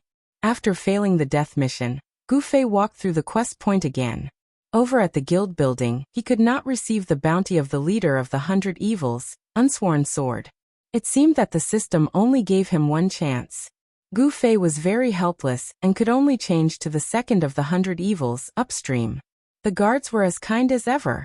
Just like the previous failed mission, after this failure, the mission was also reissued. The content was still the same: continue to search for Gilgino. Not long after Gu Fei left the city, he saw Sword Demon and the others come online one by one. Gu Fei gloomily said in the channel that he was directly killed at the resurrection point. Everyone naturally laughed at him. Even the Han family young master sighed in admiration. I didn't think of such a cheap method. That's it, I'm going on a mission, Gu Fei said. So Sword Demon privately messaged Gu Fei. What you said is too revealing. Now that everyone knows you're going on a mission, Gongzi still hasn't made arrangements? That's why I said it was a lie. I'm not in a hurry to go on a mission. This mission doesn't have a time limit, Gu Fei said. Sword Demon felt that he was too kind. The two of them, who weren't going on a mission, met up and went straight to the resurrection camp in the northeast direction. After destroying the third camp in the north, the two of them began to think about this camp. At this time, when they arrived near the northeast camp, they found that the camp was heavily guarded. Many players seemed to be preparing to stay here for a long time, and had no intention of leaving. It looks like there's no more opportunity today than yesterday, Gu Fei said. Yeah, let's not talk about the players. Just the 4 guards are troublesome. As soon as you enter the camp, the guards will give you a hint, and will accurately find you. Also, as long as the guards don't die, there won't be a hint that the camp has been occupied. It's too difficult to kill these 4 guards. Now that the guild players have learned from our experience, they won't fall for the trick we played last time, Sword Demon said. Yeah, and those 4 guards are guarding the camp to the death. We won't be able to lure them out. After a few steps they'll return. We can't pull them to a place where there's no one to kill them, Gu Fei said. Sigh. The two of them sighed. They walked around the northeast camp, and bumped into someone on the way. When Gu Fei saw that it was someone he knew, he didn't avoid it. Yo, it's you guys. What a coincidence. Gu Fei and Sword Demon walked around and bumped into Shi Xiaotian. Which guild are you fooling around with now? Gu Fei greeted. No guild at the moment. Shi Xiaotian said and then asked. You two, are you thinking of attacking this camp again? Of course. Gu Fei didn't hide it because he and Sword Demon were ready to give up. They really didn't have enough people. In the face of the NPC's shameless omniscient view and a large number of cautious players, they really couldn't find a chance to attack. It's very difficult, Shi Xiaotian said. It's impossible to complete. Sword Demon sighed. It would be great if there were as many city defense players as there are siege players. We can just eat this. Speaking of which, how did you two inexplicably become city defense players? Shi Xiaotian asked. There's a camp, so we became city defense players. Gu Fei said concisely. I see. If you want to eat this camp, I have an idea, Shi Xiaotian said. What do you want? Gu Fei was vigilant. Look at how nervous you are. Shi Xiaotian smiled, and then looked at Sword Demon. Boss Sword Demon doesn't have a guild now? Yes. Sword Demon nodded, but then he realized and quickly changed his words. Oh no, I temporarily joined a brothers guild in the outer city before the city war. I was going to help, but I didn't expect it to become like this. Sword Demon really didn't have a guild for too long and forgot about this matter. If that's the case, then there's nothing wrong with you quitting the guild, right? Say if you quit the guild and then build one now, what will happen? Shi Xiaotian said. Build a guild now? Gu Fei and Sword Demon repeated in unison. Yeah. Why didn't I think of that? Gu Fei knocked his head. I think this new guild will most likely belong to the city defense side. Then we'll have people in our hands. Stir things up, maybe we can even get rid of this camp. This. Sword Demon thought quickly. I remember that the application system is closed, but I really didn't pay attention to whether it's possible to build a guild or not. Why don't we try? Gu Fei suggested. Building a guild also requires people to respond. Now that the entire city is closed and the neutral players are all in the wild, where can we find people? Even if we find people now that the application system is closed, how will they respond? Sword Demon really had a lot of doubts. Oh, there are these settings? We're all outside the city now, so I'm not sure about the situation in the city. But if it's just a lack of people, I can help you get the points, Shi Xiaotian said. You? Counting one, we're still short of 18. Thinking of the limit of 20 people, Gu Fei glanced at Shi Xiaotian unhappily. Shi Xiaotian looked elsewhere and hummed a song. 18? Sword Demon looked at Gu Fei strangely. What kind of math was this? Shouldn't they be short of 17? I have a guild, brother. Not like yours, you quit when you want. Gu Fei could see that the reborn amethyst girl had accepted him and didn't want him to quit the guild. Gu Fei was a kind person and couldn't bear to let the girls be sad. It doesn't matter if I join or not. How can I not kill people? Gu Fei patted Sword Demon's shoulder and said, I said if it's just to make up the numbers, I'm not just talking about me. I can find 19 people, Shi Xiaotian said. Huh. Gu Fei became suspicious again. Is there a fee? Then create a guild, pay, take the money and immediately leave. Then the guild disbands? Is this a new trick to help people make up the numbers? Where did you get so many people? You've already formed a gang? A swindler guild? A swindler mercenary group? Huh. Why don't I find Tsubasa Sakuratsuka and call 20 of those kids to make up the numbers? Gu Fei said. I say, isn't the goal of creating a guild for the city battle? What's the point of gathering people to make up the numbers? Sword Demon vomited blood.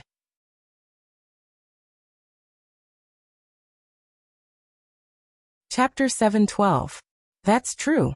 With a guild like this, it's no different from the two of us fighting. Gu Fei said. But no matter what, it's still better to build one. He had directly destroyed a resurrection camp.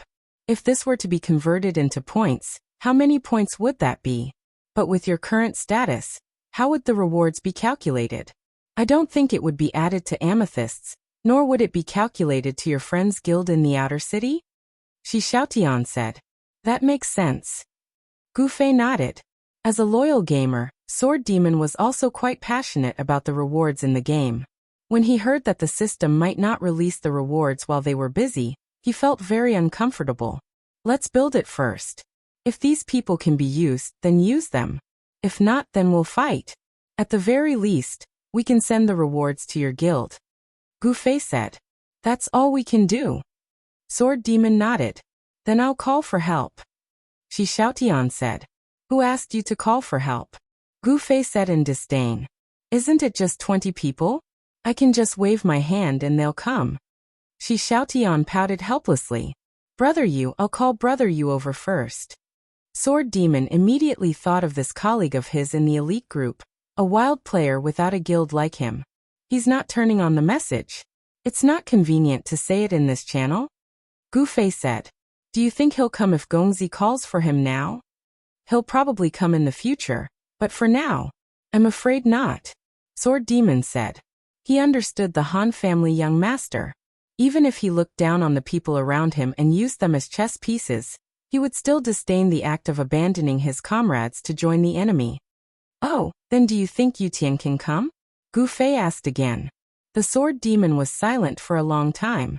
Although he didn't want to say yes, his heart had already told him that Yutian Shenming definitely didn't have such integrity, so he nodded. I think you can. Speaking of which, yesterday where did Yutian go? Gu Fei suddenly remembered something. Why isn't he with you? Sword Demon was surprised. I thought he was with you, Gu Fei said. No, said the Sword Demon. After thinking about it, the two of them looked at each other. Lost? You don't even know to call for help when you're lost. Gu Fei shook his head. Pride won't allow it. Sword Demon said. Then do you think he can find this place now? Gu Fei said. It's a test, said the Sword Demon.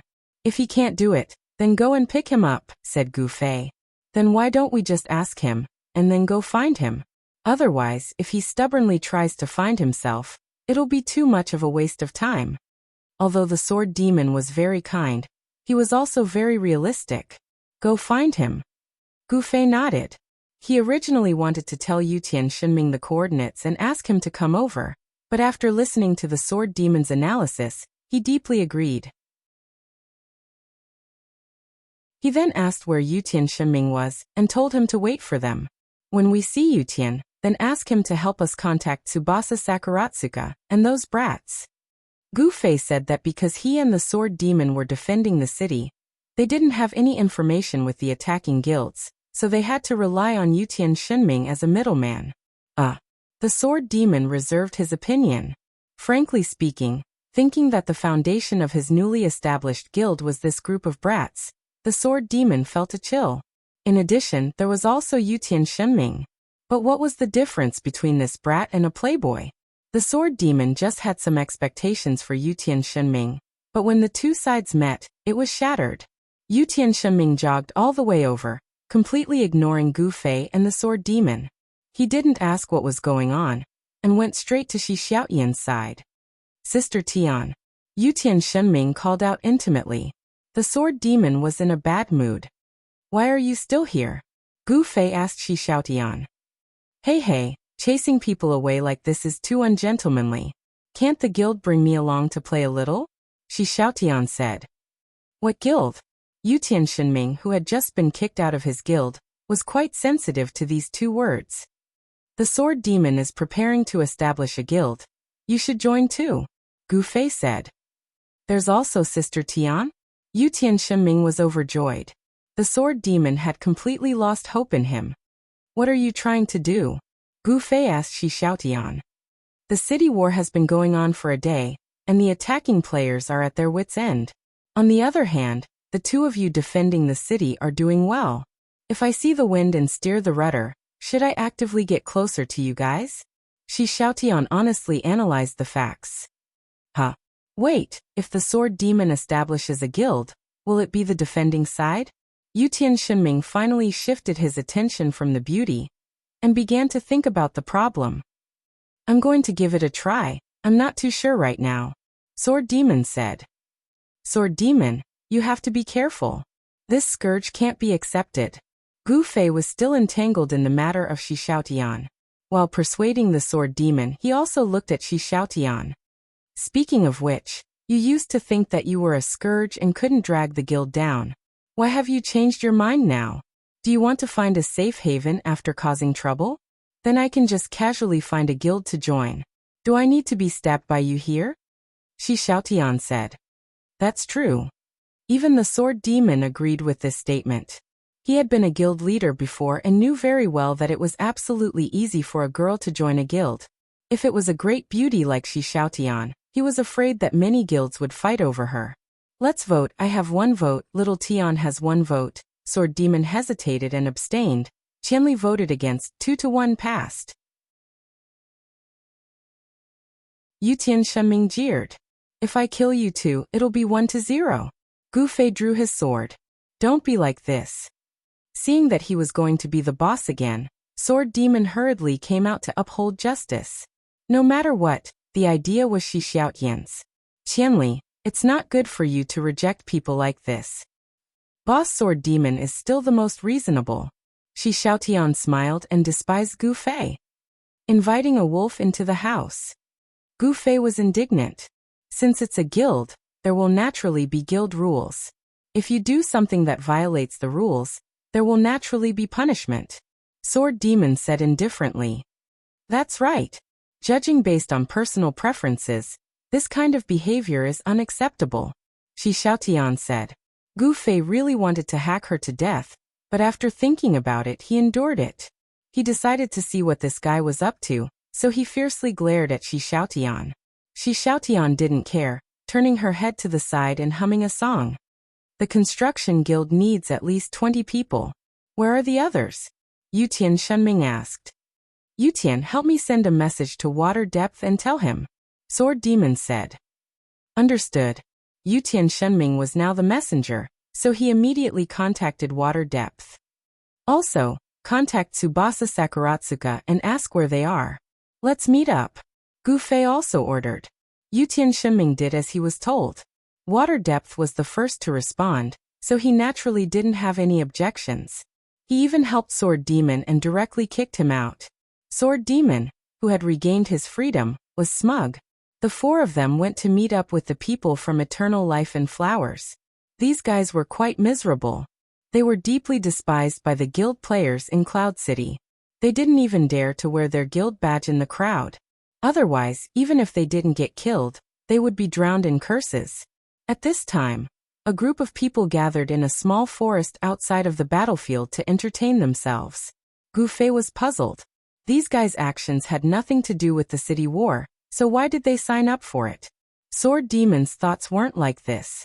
Seeing these guys hiding in the dark forest like they were avoiding the world, Sword Demon felt that it was because they were helping him and Gu Fei that they didn't dare to show their faces in front of people, and had to hide in such a pitiful place.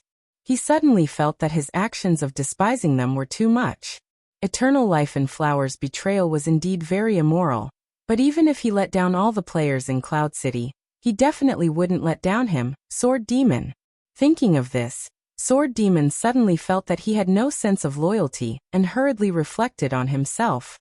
Where are you guys? Come out. Gu Fei entered the forest and couldn't see anyone. He knew that these guys were scheming again, so he hurriedly shouted. There was no need for Gu Fei to shout. The men in flowers had already come out. With their sharp eyes, how could they not notice Shi Xiaotian's existence? Fireball directly used the archer's agility and drilled out of the grass. He used the posture of a cheetah to run over, and directly turned into white light halfway and disappeared. While everyone was surprised, a person behind Fireball got up from the grass and blew on the bough in his hand. This shameless guy. Everyone was sweating profusely. There were no losses during the city war. So these immoral guys started to kill each other for real. It wasn't like the usual fights where they would at least hold back in the end. Brother Zue, what's the hurry? No one cared about the Fireball's death in the thicket of flowers. It was as if nothing had happened. Sakurazuka Tsutomu walked out and casually asked Gu Fei. Oh, it's like this. Gu Fei explained the situation. Everyone was very excited when they heard it. Everyone raised their hands in response, saying that they wanted to join Gu Fei's guild and leave Eternal Life and Flowers to Tsubasa Sakuratsuka. Amidst the noise, Someone finally asked a question that they were very concerned about.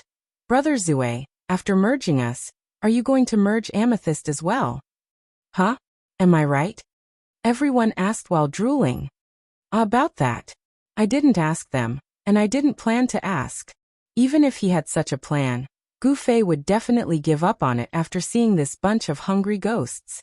Sword Demon started to feel fear again.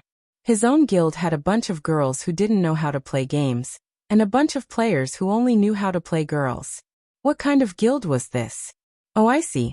Although everyone was a little disappointed, they did not back down. They all expressed that they would still follow Gu Fei. If they followed Gu Fei, there would be girls. That was what they always thought. Shut the fuck up. Tsubasa Sakuratsuka suddenly roared. Just when everyone was about to laugh at him, they noticed that Tsubasa Sakuratsuka's expression was unprecedentedly serious. They immediately shut their mouths and quietly listened to what Tsubasa Sakuratsuka had to say, ready to laugh at him at any time. Brother Zue, if Boss Sword Demon wants to start a guild, he'll definitely make a name for himself. To be honest, we're just a mess, and we don't have much integrity. A proper guild like this might not suit us. If we really join, we'll definitely cause a lot of trouble in the future. When that happens, Boss Sword Demon won't be able to show his face. That's why I think it's not appropriate for you to come to us for this matter, Tsubasa Sakuratsuka said seriously. The forest was silent. After a while, a guy in the flower bush said in surprise, "Fuck me, Tsubasa Sakuratsuka can actually speak human language. You motherfucker." Tsubasa Sakuratsuka was furious. This idiot thinks we're really going to join Boss Sword Demon's guild. Hee, we're just joining in the fun. We're a charismatic guy who lives forever among flowers. Joining those tacky big guilds? That'll be too degrading. Yes, we can't do degrading things. Otherwise, we won't even be able to pick up girls in the future. Hee, Brother Zue, we were just joking. You didn't take it seriously, did you? Gu Fei and Sword Demon had mixed feelings. Gu Fei didn't know much about guilds, so he didn't think it through so thoroughly. In fact, if such a group of unscrupulous and hateful fellows were in a guild, it would definitely be a headache for them to deal with. Sword Demon understood, but he couldn't say anything when he thought of how Forever Among Flowers was so kind to him. He was just feeling ashamed for having such thoughts just now. Who knew that the players of Forever Among Flowers understood this principle better? At first, everyone was impulsive, but with Tsubasa Sakuratsuka's words, everyone immediately reacted. They were very clear about what they liked and how they played the game. Join a proper guild? That would not only restrain themselves, but it would also make things difficult for the head of the guild. Therefore, it was the most suitable way for them to set up a group that belonged to them freely and unrestrainedly. Brother Zue, Boss Sword Demon, about joining a guild, I think that's it? Tsubasa Sakuratsuka said. Gu Fei didn't make it clear at first that he was borrowing people to make up the numbers, so the men in flowers mistakenly thought that he was inviting them to join the guild. Now that he said it, it made Tsubasa Sakuratsuka and the others' good intentions seem a little awkward. Gu Fei and Sword Demon looked at each other. Since Forever Among Flowers was so considerate of them, Gu Fei and Sword Demon couldn't say that he actually just wanted them to help make up the numbers. So they didn't say anything more, just nodded and said, "Okay." After parting with the guys from Forever Among Flowers, everyone's mood hadn't calmed down yet. A group of seemingly unscrupulous guys were very firm and meticulous when it came to big matters. This was something no one expected. These guys. Sword Demon really had the urge to force them into the guild, but emotions were emotions and reason was reason. Sword Demon knew very well that if these people entered the guild and used the guild to restrain them, they wouldn't be happy. If they weren't restrained, the guild would be unhappy. So now was the best way to deal with it. What do we do? Do you want me to find someone? Shi Xiaotian asked. Gu Fei and Sword Demon didn't even have time to say anything before they saw a person scramble over from the side of the road, shouting, "Brother Zue!" Gu Fei saw that it was Fireball. He had just rushed over from the resurrection camp and met the four people. He immediately ran over and shouted, "Take me, take me." "Yuzai already said that you guys aren't joining," Gu Fei said. No, I've already left Forever Among Flowers. I want to follow you. Fireball's will was quite firm. Me. I didn't join either. Gu Fei said. It's better to follow you into Rebirth Amethyst. Fireball said. I really want to cut you to death. Gu Fei restrained his impulse. Anyway, I've already decided. I've already told you Zai and left the guild. You guys can't not accept me. Fireball was shameless. You see, Gu Fei said to Sword Demon. Then let's accept it. Are there any brothers who are willing to come? Sword Demon suddenly felt that this was also a good way to repay these brothers. Those who were willing could come. Is this considered poaching? Gu Fei reminded Sword Demon. Ah. Sword Demon broke out in a cold sweat, regretting his slip of the tongue. Fortunately, Fireball said, No, they won't come. Why are you so strong-willed? I don't think you can't get along with them. Gu Fei asked. Although Fireball had just been personally extinguished by his brother, anyone could see that it was because they had a good relationship. If they didn't have a good relationship, wouldn't they fall out with you if you extinguished them? I think it's cooler to follow you, Brother Zue. Fireball clenched his fist. Your boss is over there. Gu Fei pointed at Sword Demon. Then you're number 2? Fireball asked. I'll chop you to death. Gu Fei was very dissatisfied with this title of number 2, that was often misunderstood. With Fireball's wretched personality, Gu Fei suspected that he did it on purpose. Alright, now there's one more. Do you need me to find someone? Shi Xiaotian asked again. There's another beauty coming? Hurry up and find her. Fireball immediately became excited. Ah, there's a beauty coming? Then what are we waiting for? Yutian Shenming heard Fireball's misunderstanding, and also began to misunderstand. Wait, did we forget someone? Gu Fei said. Who? Jian Nan and the others. Gu Fei said. Yeah. Sword Demon slapped his head. Yutian, contact them. Gu Fei said. They're neutral players. You can contact them yourself. Sword Demon reminded. Oh. Gu Fei forgot, and immediately sent a message to Jian Nan. It was concise and to the point. This time, he also expressed his intention to join the guild. In any case, even if he didn't want to join the guild, he could join for now and look for a better job in the future. Jian Nan and the others had nothing to do. Now that there was a citywide war, they had nothing to do. When they heard that they could be the defenders and could possibly win big rewards, they were very interested and agreed without hesitation. 7 more people. Gu Fei announced. 11 people, 9 more to go. The Sword Ghost said. Brother you. This guy still hasn't opened the message. Think of a way to contact him. And Wushang, do you want to ask? Gu Fei said. I'll ask. Sword Demon said. The message came quickly. Sword Demon shook his head and said. Wushang said we'll talk about it after the war ends. Che, he's still pretending. Yutian Shenming didn't believe that Unscathed in Battle had this quality. He's different from you. He has a good relationship with the people from that guild. Sword Demon explained for Unscathed in Battle. In fact, it was equivalent to denying Unscathed in Battle's quality.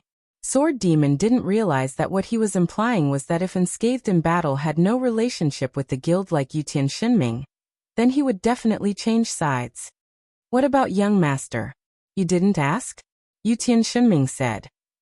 He won't. Sword Demon said with certainty. Then even if we count Brother Yu, we're still missing 8. Gu Fei said. Shi Xiaotian didn't say anything. Her suggestions would always be ignored. Let them find a way themselves.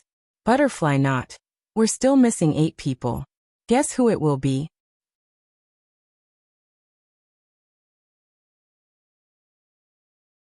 Chapter 713. Sword Demon was a loner in this game, so he didn't have many people in his friend list. Some of his old friends were cut off because their original guilds were quickly disbanded in this game. Yutian Shenming was a hardcore player, so he naturally had some old friends. However, because the main city was so badly divided, everyone was in the same world, but it was no different from not being in the same server. At first, there was still some communication, but after a long time, everyone had new friends, so the communication faded. Yutian Shenming's new friends in this game were all by his side. As for Jian Nanyu, The group of 7 were his best friends, and they had already come over in one go. His other friends were all in Waterside City. As for his customers, they were all over the game. Moreover, these people were only doing business with him, so he couldn't ask them. The dozen or so people that had already gathered had all their connections checked, but in the end, they didn't know who they were. Brother Yu wouldn't open up any information no matter what. In fact, when it came to connections, Brother Yu was quite good. He would often say, "I have a friend so and so." If he could get Brother Yu to come over, it would definitely be of great help. Yutian, send a message in the channel and ask Brother Yu where he is. Say that you want to play with him. Gu Fei said. Why are you so secretive? Yutian Shenming said. We can't let young master find out. Otherwise, with his reaction, he'll quickly think that we're going to attack the camp.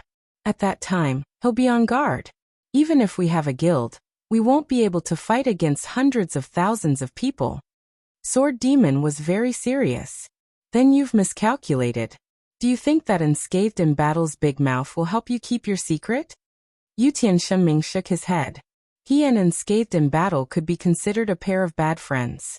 They laughed at each other for fun, so they understood each other very well. If they didn't understand each other, how could they poke at the other's sore spot? It can't be. As soon as Gu Fei and Sword Demon finished speaking, Unscathed in Battle announced in the mercenary channel. Hey Qianli Sword Demon, how's your guild doing? The channel was silent. Gu Fei and the Sword Demon beat their chests and stamped their feet. They had overestimated the wisdom of Unscathed in Battle. They had thought that he would be able to sort out the key points in this matter, and would not speak carelessly. However, they heard him shout again. Where is the young master? Are you in? Oh, a guild? Who came up with such a genius idea? Han family young master asked. Cough, are you coming? Gu Fei asked. Let me kill you first. Han family young master said. Why bother? We're all on the same side, haha. Gu Fei laughed it off. You're establishing a guild now, because you're short on manpower, right? You're planning on attacking the northeast camp? Han family young master said. We've been exposed, we've really been exposed. Gu Fei and Sword Demon had tears streaming down their faces. If Unscathed in Battle was by their side, Gu Fei would have attacked without hesitation. Maybe even Sword Demon would. Haha, that's right. You guys have to be careful. Gu Fei said. Creating a diversion? Han family young master asked. You saw through it again. Gu Fei said. Do you think you can fool me with that little bit of intelligence? Han family young master mocked. Then guess when I'll go to Yunjiao Lake to find Gilkino? Gu Fei said. Oh, you know Gilkino is here? There's no reason. Who gave you that information? Someone who's lost his soul under the tree? Han family young master said. Brother Yu, you're still pretending to be dead. Come out. Gu Fei decided to change the topic. I'm here. Brother Yu finally showed himself. He already knew what was going to happen. Once he joined a new guild, his position would be very clear. Thus, he didn't hesitate to open the message and said in the channel. PM. Brother Yu, you're really a smart person. Gu Fei praised. Establishing a guild, what a good idea. Why didn't I think of it in the beginning? Brother Yu's message immediately arrived. It's all right. But right now we don't have enough manpower. We haven't even gathered the 20 people we need. Do you have any suitable candidates? Gu Fei asked. Discuss it face to face, discuss it face to face. Brother Yu seemed to be a bit excited. Brother Yu should have a way. Gu Fei said after turning off the message. AI. Unscathed in Battle. Sword Demon still had some hatred. Forget it, it's just a camp. Gu Fei comforted. If it's just a small advantage, then forget it. The problem is, if we do this, the news of us establishing a guild will spread out. Think about it, right now the players only know that we're enemies. They don't know about the sudden appearance of so many people.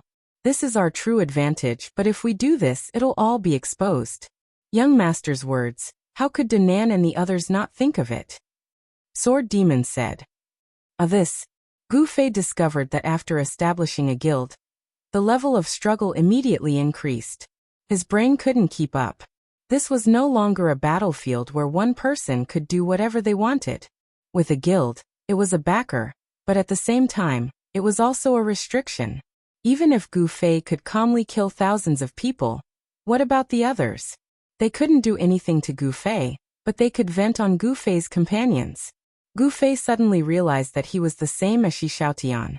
He was also a big bomb in the guild. If he wasn't careful, he could blow up both the enemy and himself. Gu Fei's face was full of tears. Why was he always in the same situation as this swindler? They obviously had two different identities and different qualities. Then Gu Fei discovered that the reborn amethyst he was in was actually a very suitable guild for him. No matter how much the others hated him, they were too embarrassed to vent their anger on this group of harmonious girls. Of course, this was with the exception of scum like Non-Smiler. Not good. I have to quickly send a message to Danan and the others. Sword Demon suddenly shouted. What message? Gu Fei and the others were confused, but they saw that Sword Demon had already started a private message with a dull look. After a while, he let out a long breath. That was close. What's wrong? Everyone asked. They were almost tricked by Gongzi. If we go over, will we still be able to see them? Sword Demon wiped his sweat. Fuck, that's too despicable. Everyone was horrified. They hadn't even started fighting yet, and the scheming had already begun. Han family young master's trick was easy. Of course he knew that Jian Nan and the others weren't in a guild right now. He just had to pretend to be one of them and ask them to meet at a certain place. At that time, it wouldn't be hard for him to do it 100 times. Fortunately, Sword Demon reacted quickly enough and predicted that Han family young master would do this. Quickly think, are there any loopholes? Gu Fei said. We have to treat anyone who knows Gongzi with caution. Beware of traps. Sword Demon said. Everyone nodded. In the end, Gu Fei suddenly asked, Brother, you wouldn't be tricking us, right? At $% and everyone had the urge to kill Gu Fei. Why did he have to think of such a complicated thing? The scene of meeting Brother Yu was really weird. Everyone stared at Brother Yu like they were looking at a thief. Brother Yu had originally rushed over excitedly, but when faced with this situation, he felt uneasy. No one spoke for a long while. Everyone was sneakily sizing him up. Hey, I'm here. Brother Yu said. Everyone nodded. Aren't we going to form a guild? Brother Yu asked. Everyone nodded. What's wrong with you guys? If Brother Yu didn't ask, then why not just let him die? Honestly speaking, Brother Yu, being a spy is such a classy job, but it doesn't really suit you. Gu Fei said. Spy. Brother Yu was shocked. Stop pretending. We already know that Gongzi sent you. Yutian Shenming laughed coldly. What? Brother Yu said. Stubbornly resisting to the end will only lead to death. From the honest Sword Demon's mouth, one could imagine how destructive it was. Brother Yu was about to cry. Okay, I don't think there's a problem, Shi Xiaotian said. How do you know? A liar's intuition. Everyone once again looked at Brother Yu. I'm really one of our own. Brother Yu felt wronged. Let's trust him for now. Everyone discussed. Brother Yu waited at the side for the verdict. I have an idea. Brother Yu, you can send a message in the channel. Say Han family young master is a bastard. Yutian Shenming said. Yutian, you're really bad. Brother Yu's face turned green. Yeah, too bad. Gu Fei and the Sword Demon said. Then they turned to Brother Yu and asked, Did you send it? Just let me die. Brother Yu looked up at the sky at a 45-degree angle. Tears blurred his eyes. The sky is so beautiful. Why is my future so chaotic? He thought. Hello everyone. At this moment, a timid voice greeted everyone. Even Gu Fei was focused on observing Brother Yu. He didn't notice that someone was approaching. He immediately pulled out his sword and shouted. Who is it? A girl behind him turned pale. When Fireball saw who it was, she shouted, Brother Zue, don't attack. We're on the same side. We're on the same side. Ha. Gu Fei was confused. Brother Yu also saw the girl. He looked at Fireball in surprise. You know her too? Of course. The clothes I'm wearing right now were made by her. Isn't that right? Fireball immediately moved closer. The girl was so shocked that she dodged to the side. She looked at Fireball in fear and said, "You're an immortal among flowers. I don't know you." "Ha ha ha. How would you know that I'm an immortal among flowers if you don't know me?" Fireball laughed out loud. Just as he was about to continue teasing her, Imperial Sky God Ming came over and pushed him to the side, then said to the lady in a refined and courteous manner, "There are hoodlums roaming around here, but big sister, you do not need to be afraid. I will protect you. I am Imperial Sky God Ming." "Yutian Shenming?" The girl was shocked when she heard the name. "The pervert Yutian Shenming who calls girls sister?" Imperial Sky Divine Ming was startled upon hearing this, but he quickly calmed down. Being a peak expert actually comes with a lot of pressure, because there are always people who are jealous of me who will spread rumors to destroy my reputation, big sis. Young miss, don't take it to heart, you see. I don't call every girl I meet big sister. You already did. Did I? You heard wrong. Yutian Shenming said. Hey Yutian Shenming, don't you know the rules? Fireball, who had been pushed away by Yutian Shenming, came back to express his dissatisfaction. The two of them quickly argued. Why is a woman here for no reason? Who can explain this to me first? Gu Fei couldn't help but want to swing his sword. I'll explain. Brother Yu quickly ran out. This is my cousin, shameful face. Cousin. Everyone was shocked. Yutian Shenming and Fireball had already run over. They looked from one side to the other, and finally said in unison to Brother Yu, Brother-in-law. Fuck, I'll kill you. Brother Yu was furious. Stop, everyone stop. Gu Fei swung his sword and chopped a passing monster into pieces. No one dared to make a ruckus, and the scene quieted down. Sword Demon quickly came over and said, Brother Yu, why do you have a cousin? I've never heard you mention it before. Yeah, I haven't, but I've mentioned it to Qianli. Brother Yu said. Really? Gu Fei was surprised. Yeah, I've introduced her to you. She's a player in Cloud City who makes clothes. I even recommended you to repair clothes. Brother Yu said. Yeah, I've also introduced her. Fireball quickly came over and said. You didn't say she was your cousin at that time. Gu Fei said. I wanted to introduce her when we actually met. Brother Yu said.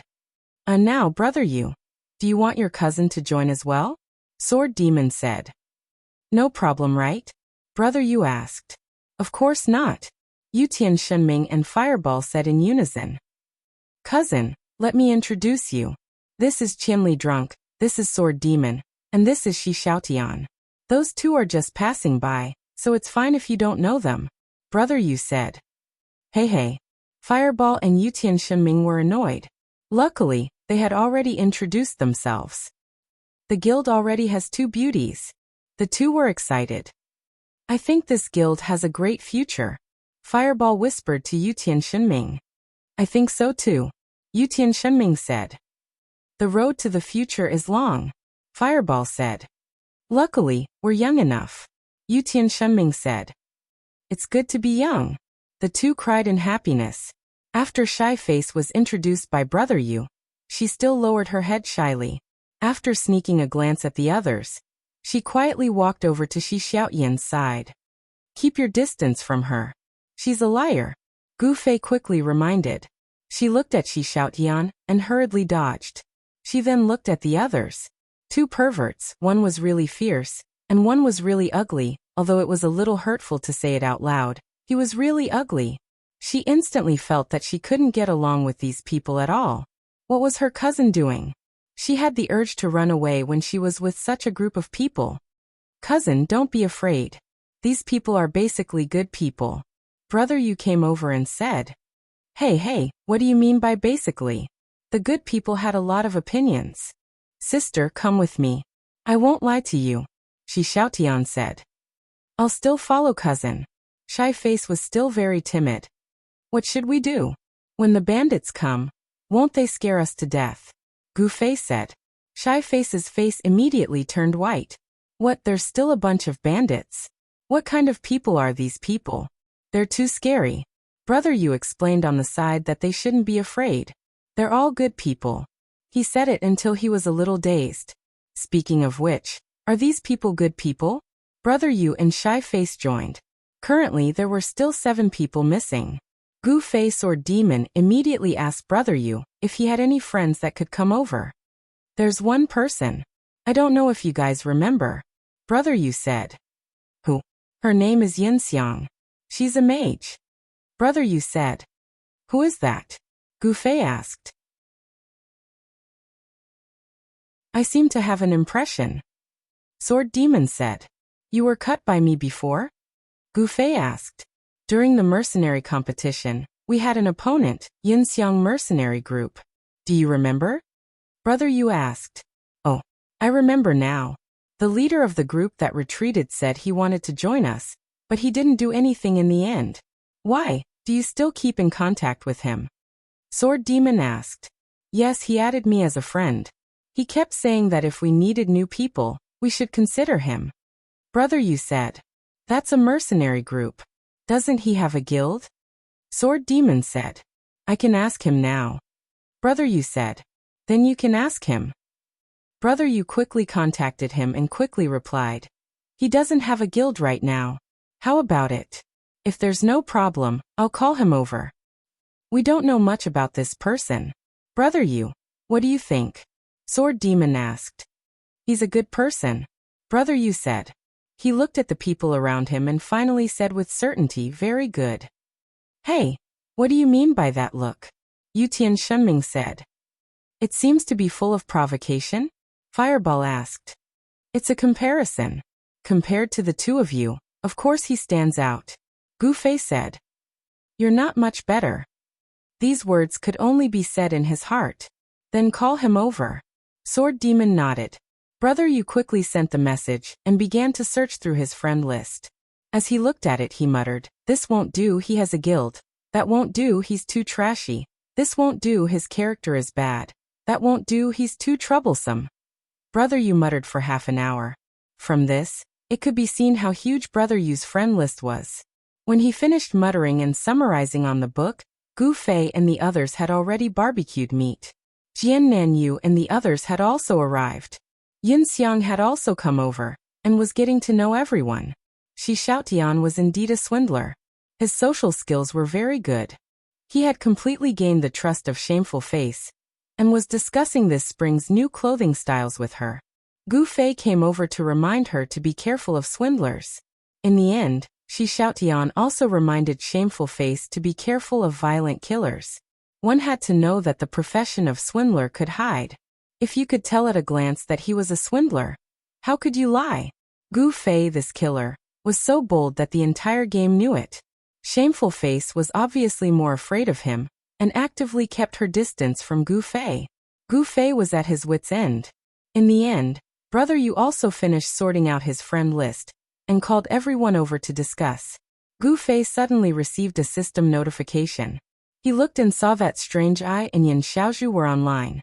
He quickly said, Hey, I have 2 people here. Let me ask if they want to come. Who? Everyone asked. Strange Eye and Yin Xiaozhu.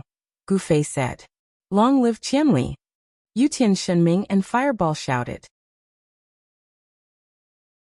I knew it. If I follow Brother Zui, there will be girls. Fireball excitedly hugged Yu Tian Shenming's shoulder and shook it vigorously. Gu Fei sent a message to the Strange Eye sisters. The 2 of them were wild players without a guild. After hearing such a fresh idea, they felt that it was a little interesting, so they happily agreed. 16 people. We're still short 4. Boss Sword Demon announced.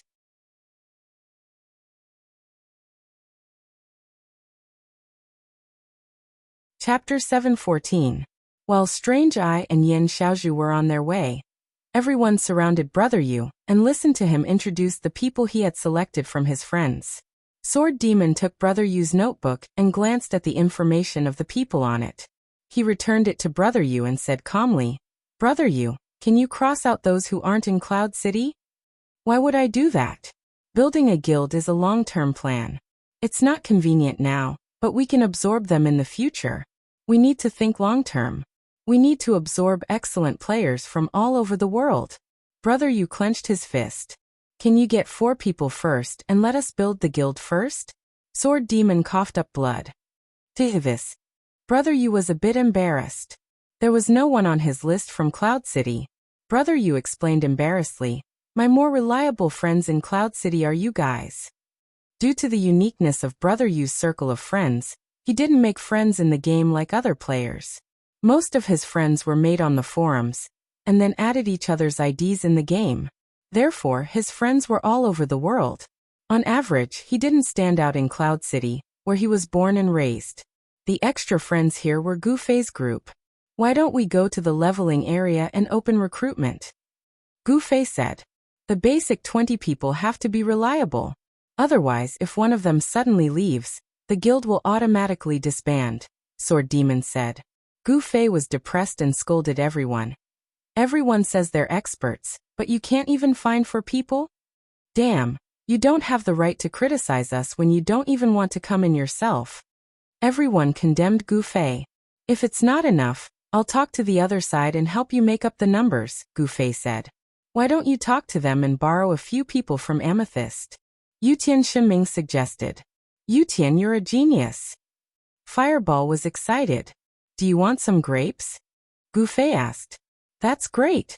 Yutian Shiming was also excited. Gu Fei glared at him. Yutian Shiming quickly restrained himself and said calmly, the main thing is to make up for the number of people.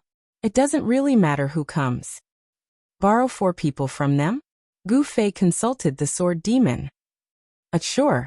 Sword Demon knew that Amethyst girls were more honest and kind. They would never do something irresponsible like abruptly withdrawing from the guild. Yutian, help me contact them, Gu Fei said. Yutian Shiming didn't hesitate and immediately asked for information. Shi Xiaotian poked his head over and interrupted. They're at Yunjiao Farm. How do you know?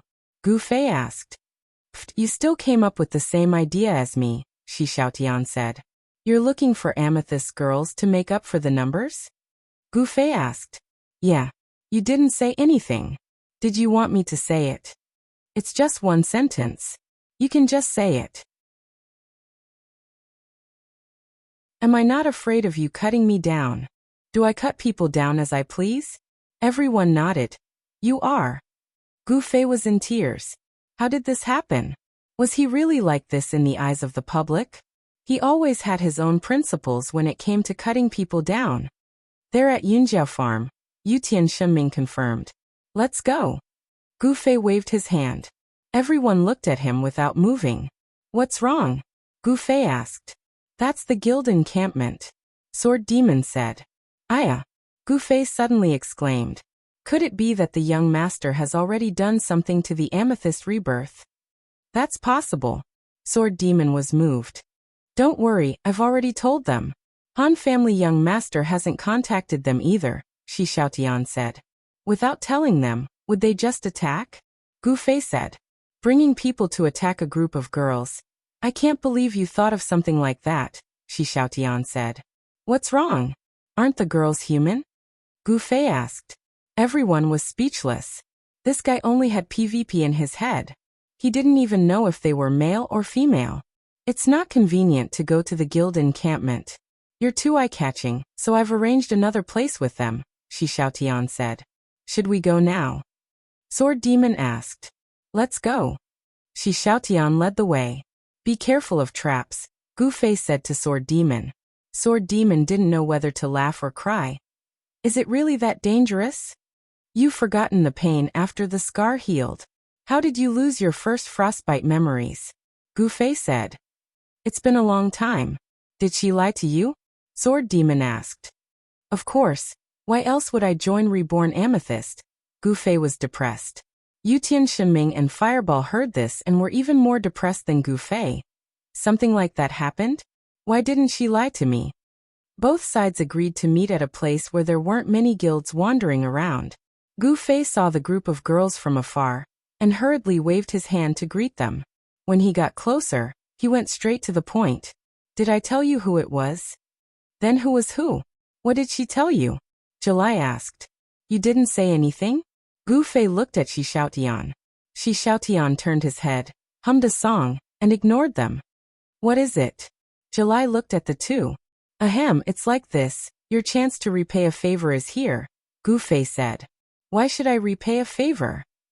July didn't understand. Didn't I help you guys form a guild before? Ha ha ha. Now we're also lacking people. Let's borrow 4 people. Gu Fei said. Oh, you want to form a guild? July asked. It's not me. It's the sword ghost. This is what we're thinking. Gu Fei introduced their idea. Chiyue only nodded silently and didn't respond. How is it? Gu Fei asked. He felt that with the kindness of these girls, they definitely wouldn't refuse such a small matter, so he didn't take it to heart. How could we lend people to the enemy? You city guard slave, die. A figure jumped out from the group of girls, and Gu Fei knew who it was just by hearing the voice. Slender Waist Dance wielded her dagger and attacked. Normally, she would have to worry about messing around with Gu Fei. After all, it wasn't good to let him drop a level. Now that she didn't lose anything in the city battle, she had nothing to worry about. Even so, Silver Waist Dance was no match for Gu Fei even if she did not hold back. Gu Fei raised his hand and caught her wrist. With a twist of his body, he lifted his shoulder and lowered his waist. Then he took the opportunity to throw Silver Waist Dance over his shoulder and onto the ground. The surroundings were silent. The people who came with Gu Fei were all thinking that this son of a bitch was really ruthless. He didn't even show mercy to beauties. How could they know that Gu Fei felt that he was already being lenient? Didn't he use his foot to flatten Slender Waist Dance's head? Gu Fei dragged Slender Waist Dance up and said, "Stop messing around. We're talking about serious matters here." It wasn't the first time that Slender Waist Dance had been thrown to the ground by Gu Fei. She seemed to be a little numb. When she stood up, she didn't seem to care at all. She didn't shout that she wanted to fight with her life. She just looked at Gu Fei with disdain and said, "We're attacking the city. If we lend people to your construction bank, will you come and cause trouble for us? How did you come up with such a genius idea?" "Genius, someone's calling you." Gu Fei turned his head and called out to Shi Xiaotian. When Sword Demon heard that the other party didn't seem to want to help, he hurriedly came over and said, "That's true. Right now we're all enemies. This favor doesn't seem very reliable, right? Forget it. We'll think of another way." So we're enemies? Alright then, we're enemies. After Gu Fei finished speaking, he pulled out his sword. Everyone's expression changed. They all took a step back and kept their distance from Gu Fei. Only Slender Waist Dance stood in front of him without moving. She continued to look at him with disdain. "TSK, you want to kill us? You can insta-kill others, but can you insta-kill me?" "Of course not, I was just joking." Gu Fei sheathed his sword and said, "Then we'll find someone else. Don't be polite when we meet on the battlefield." Wait. Seeing that Gu Fei and Sword Demon were really about to leave, Luoluo suddenly spoke up. "Oh." Gu Fei turned his head.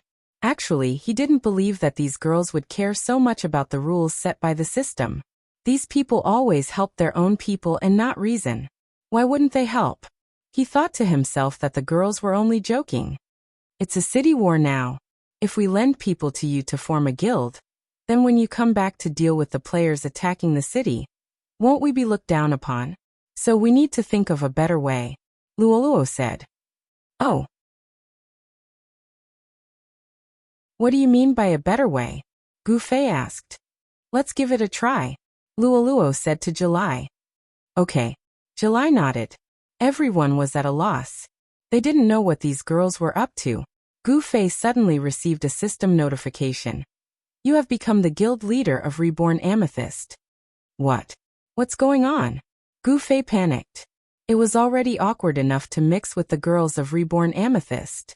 Now he had become the leader of a female army. How could he still have the face to mix with them?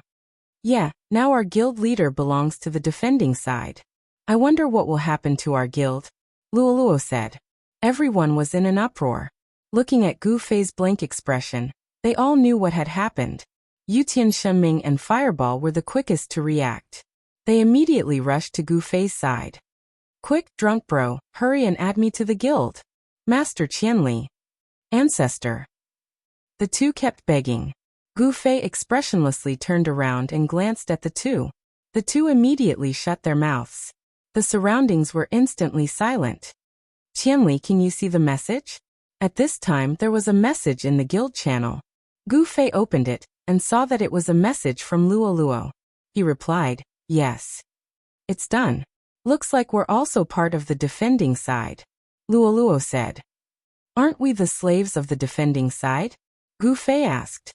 Do you have any culture? Are girls supposed to call me a servant? Even if they call us slaves?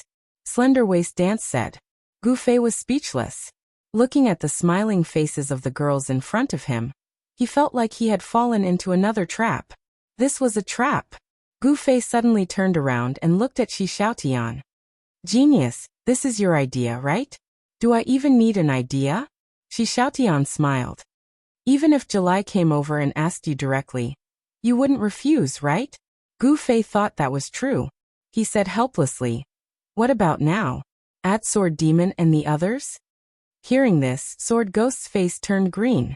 Sneaking into a pure girls' guild? The kind Sword Demon also felt that it was quite embarrassing. On the other hand, Yutian Shunming and Fireball cheered. They couldn't wait to queue up in front of Gu Fei to sign up. Looking at the two's anxious faces, even if the reborn Amethyst had such a plan, she might have to cancel it. Moreover, they didn't mean it that way. Luo Luo said. There's no need for that. You can just pick 4 people to make up the numbers, Guild Master. Oh, then who wants to come? Gu Fei wanted to be a democracy. Me. Slender Waist Dance was the first to volunteer. She understood people quite well. She knew that the reborn Amethyst's guild, regardless of whether it was attacking or defending the city, was just a gentle quest. It wouldn't cause any big conflicts. It was better to follow the reborn Amethyst's guild. I'll go too. Fiercely clenched his fist and signed up as well. All right, let's have 2 more. Let's have a violent one. Gu Fei said. Who are you calling violent? Slender Waist Dance wanted to twist Gu Fei's head. I'm violent, Gu Fei quickly said.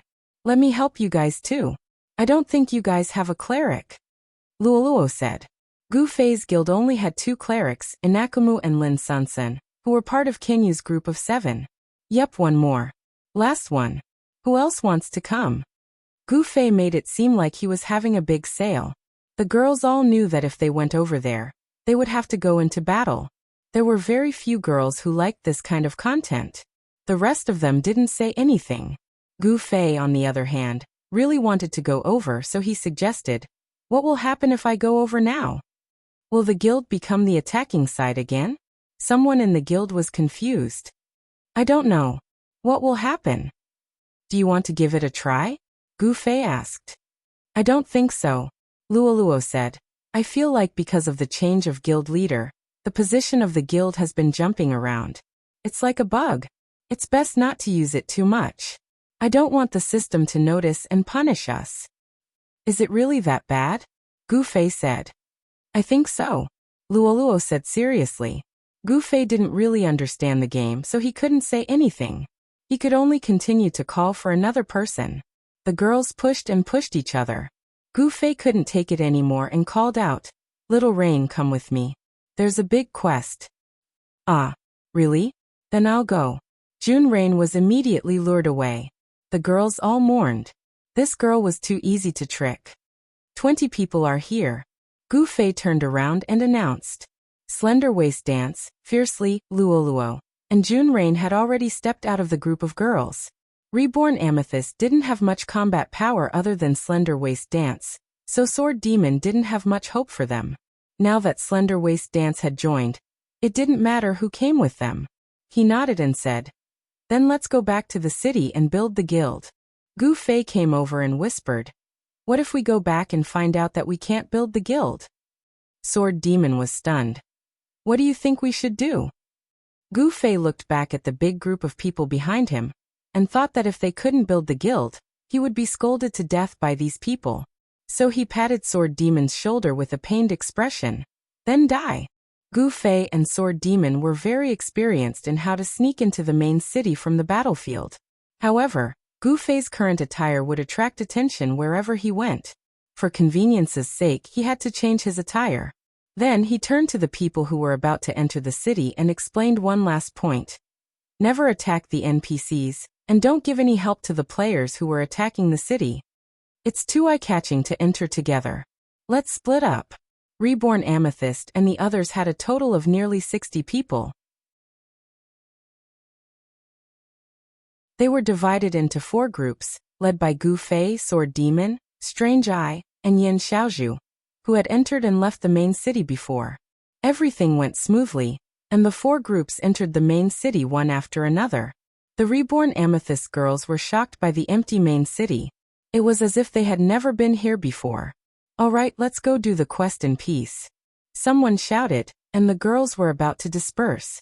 Gu Fei saw Jun Rain running quite fast and quickly called out, Little Rain, where are you going? Quest. Jun Rain blinked. Don't rush, your quest hasn't started yet, Gu Fei said. Then when will it start? Jun Rain saw that her sisters had already scattered to find NPCs to test out the quest. She was anxious, very anxious. You're now a neutral third-party player without a guild. Even if you follow them, you won't be able to receive the quest. You'll have to wait for us to build a new guild, Gu Fei said. Why don't I have a guild? Jun Rain wanted to open the guild interface, but it was nowhere to be found. Because I just moved you out of the guild, Gu Fei said. Why? Jun Rain asked. After a while, she still didn't understand what everyone was doing. Gu Fei sweated and looked around. Is there anyone who can do it? Luoluo stepped out and pulled Jun Rain. Little Rain, come here, there's a quest. Oh. Little Rain immediately followed Luoluo to the guild building. Luoluo turned around and cast a healing spell at Gu Fei with disdain. Wow, this girl. Say, if I tell her that she can receive a super quest if she kisses me, will she fall for it? Fireball whispered to Yutian Shenming. Try it, Yutian Shenming said. You've already tried? Fireball was alert. Cough, how could I do that kind of thing? Yutian Shenming said with a straight face. Fireball immediately realized something was wrong. He turned his head and saw that the dagger and Fiercely's fist were only 0.01 centimeters away from him. Fireball didn't even dare to breathe. No one cared about the reborn Amethyst anymore. The 20 of them and Gu Fei arrived at the guild building. Sword Demon put all 19 people into the party. This was a necessary procedure to apply for a guild. They arrived in front of the NPC and explained their purpose. Gu Fei and Sword Demon looked at each other with apprehension. They didn't expect the NPC to be even more enthusiastic than usual after hearing the application. He said excitedly, Good, very special and extremely good. At this critical juncture, warriors like you are needed to defend the main city. Heh, it seems like building a guild is also a kind of quest? Sword Demon was surprised. This NPC's words were very characteristic of a city war. In the end, he was immediately stuck at the next step. Sword Demon turned his head to look at everyone blankly. What should we call the guild? What was your previous name? Gu Fei asked. Defiance of the Heavens, Sword Demon said. What does it mean? Gu Fei asked. Such an arrogant and shameless name. I know it was Gongzi who came up with it. Yutian Shenming said. Gu Fei looked at Sword Demon. Sword Demon nodded and looked ashamed. Obviously, he also felt that the guild name was very immodest. If that's the case, then with my help, how about we call this guild Defiance of the Heavens? Fuck. Everyone gave Gu Fei the middle finger. Butterfly knot. The naming rights of the new guild are in the midst of bidding. There's only 1 day left. Everyone hurry up and bid. Currently, the first bid is by Comrade Gu Fei. The naming rights are Defiance of the Heavens. Students with better ideas, hurry up and defeat him. You're tuning in to the Limei's Wuxia Whispers YouTube channel. We're so grateful for your support, and don't forget to subscribe to join us on this incredible journey through captivating stories. Your generosity through donations truly makes a world of difference, as it's the primary source of revenue that allows me to expand and enhance this channel for you. Thank you from the bottom of my heart for being a part of this adventure.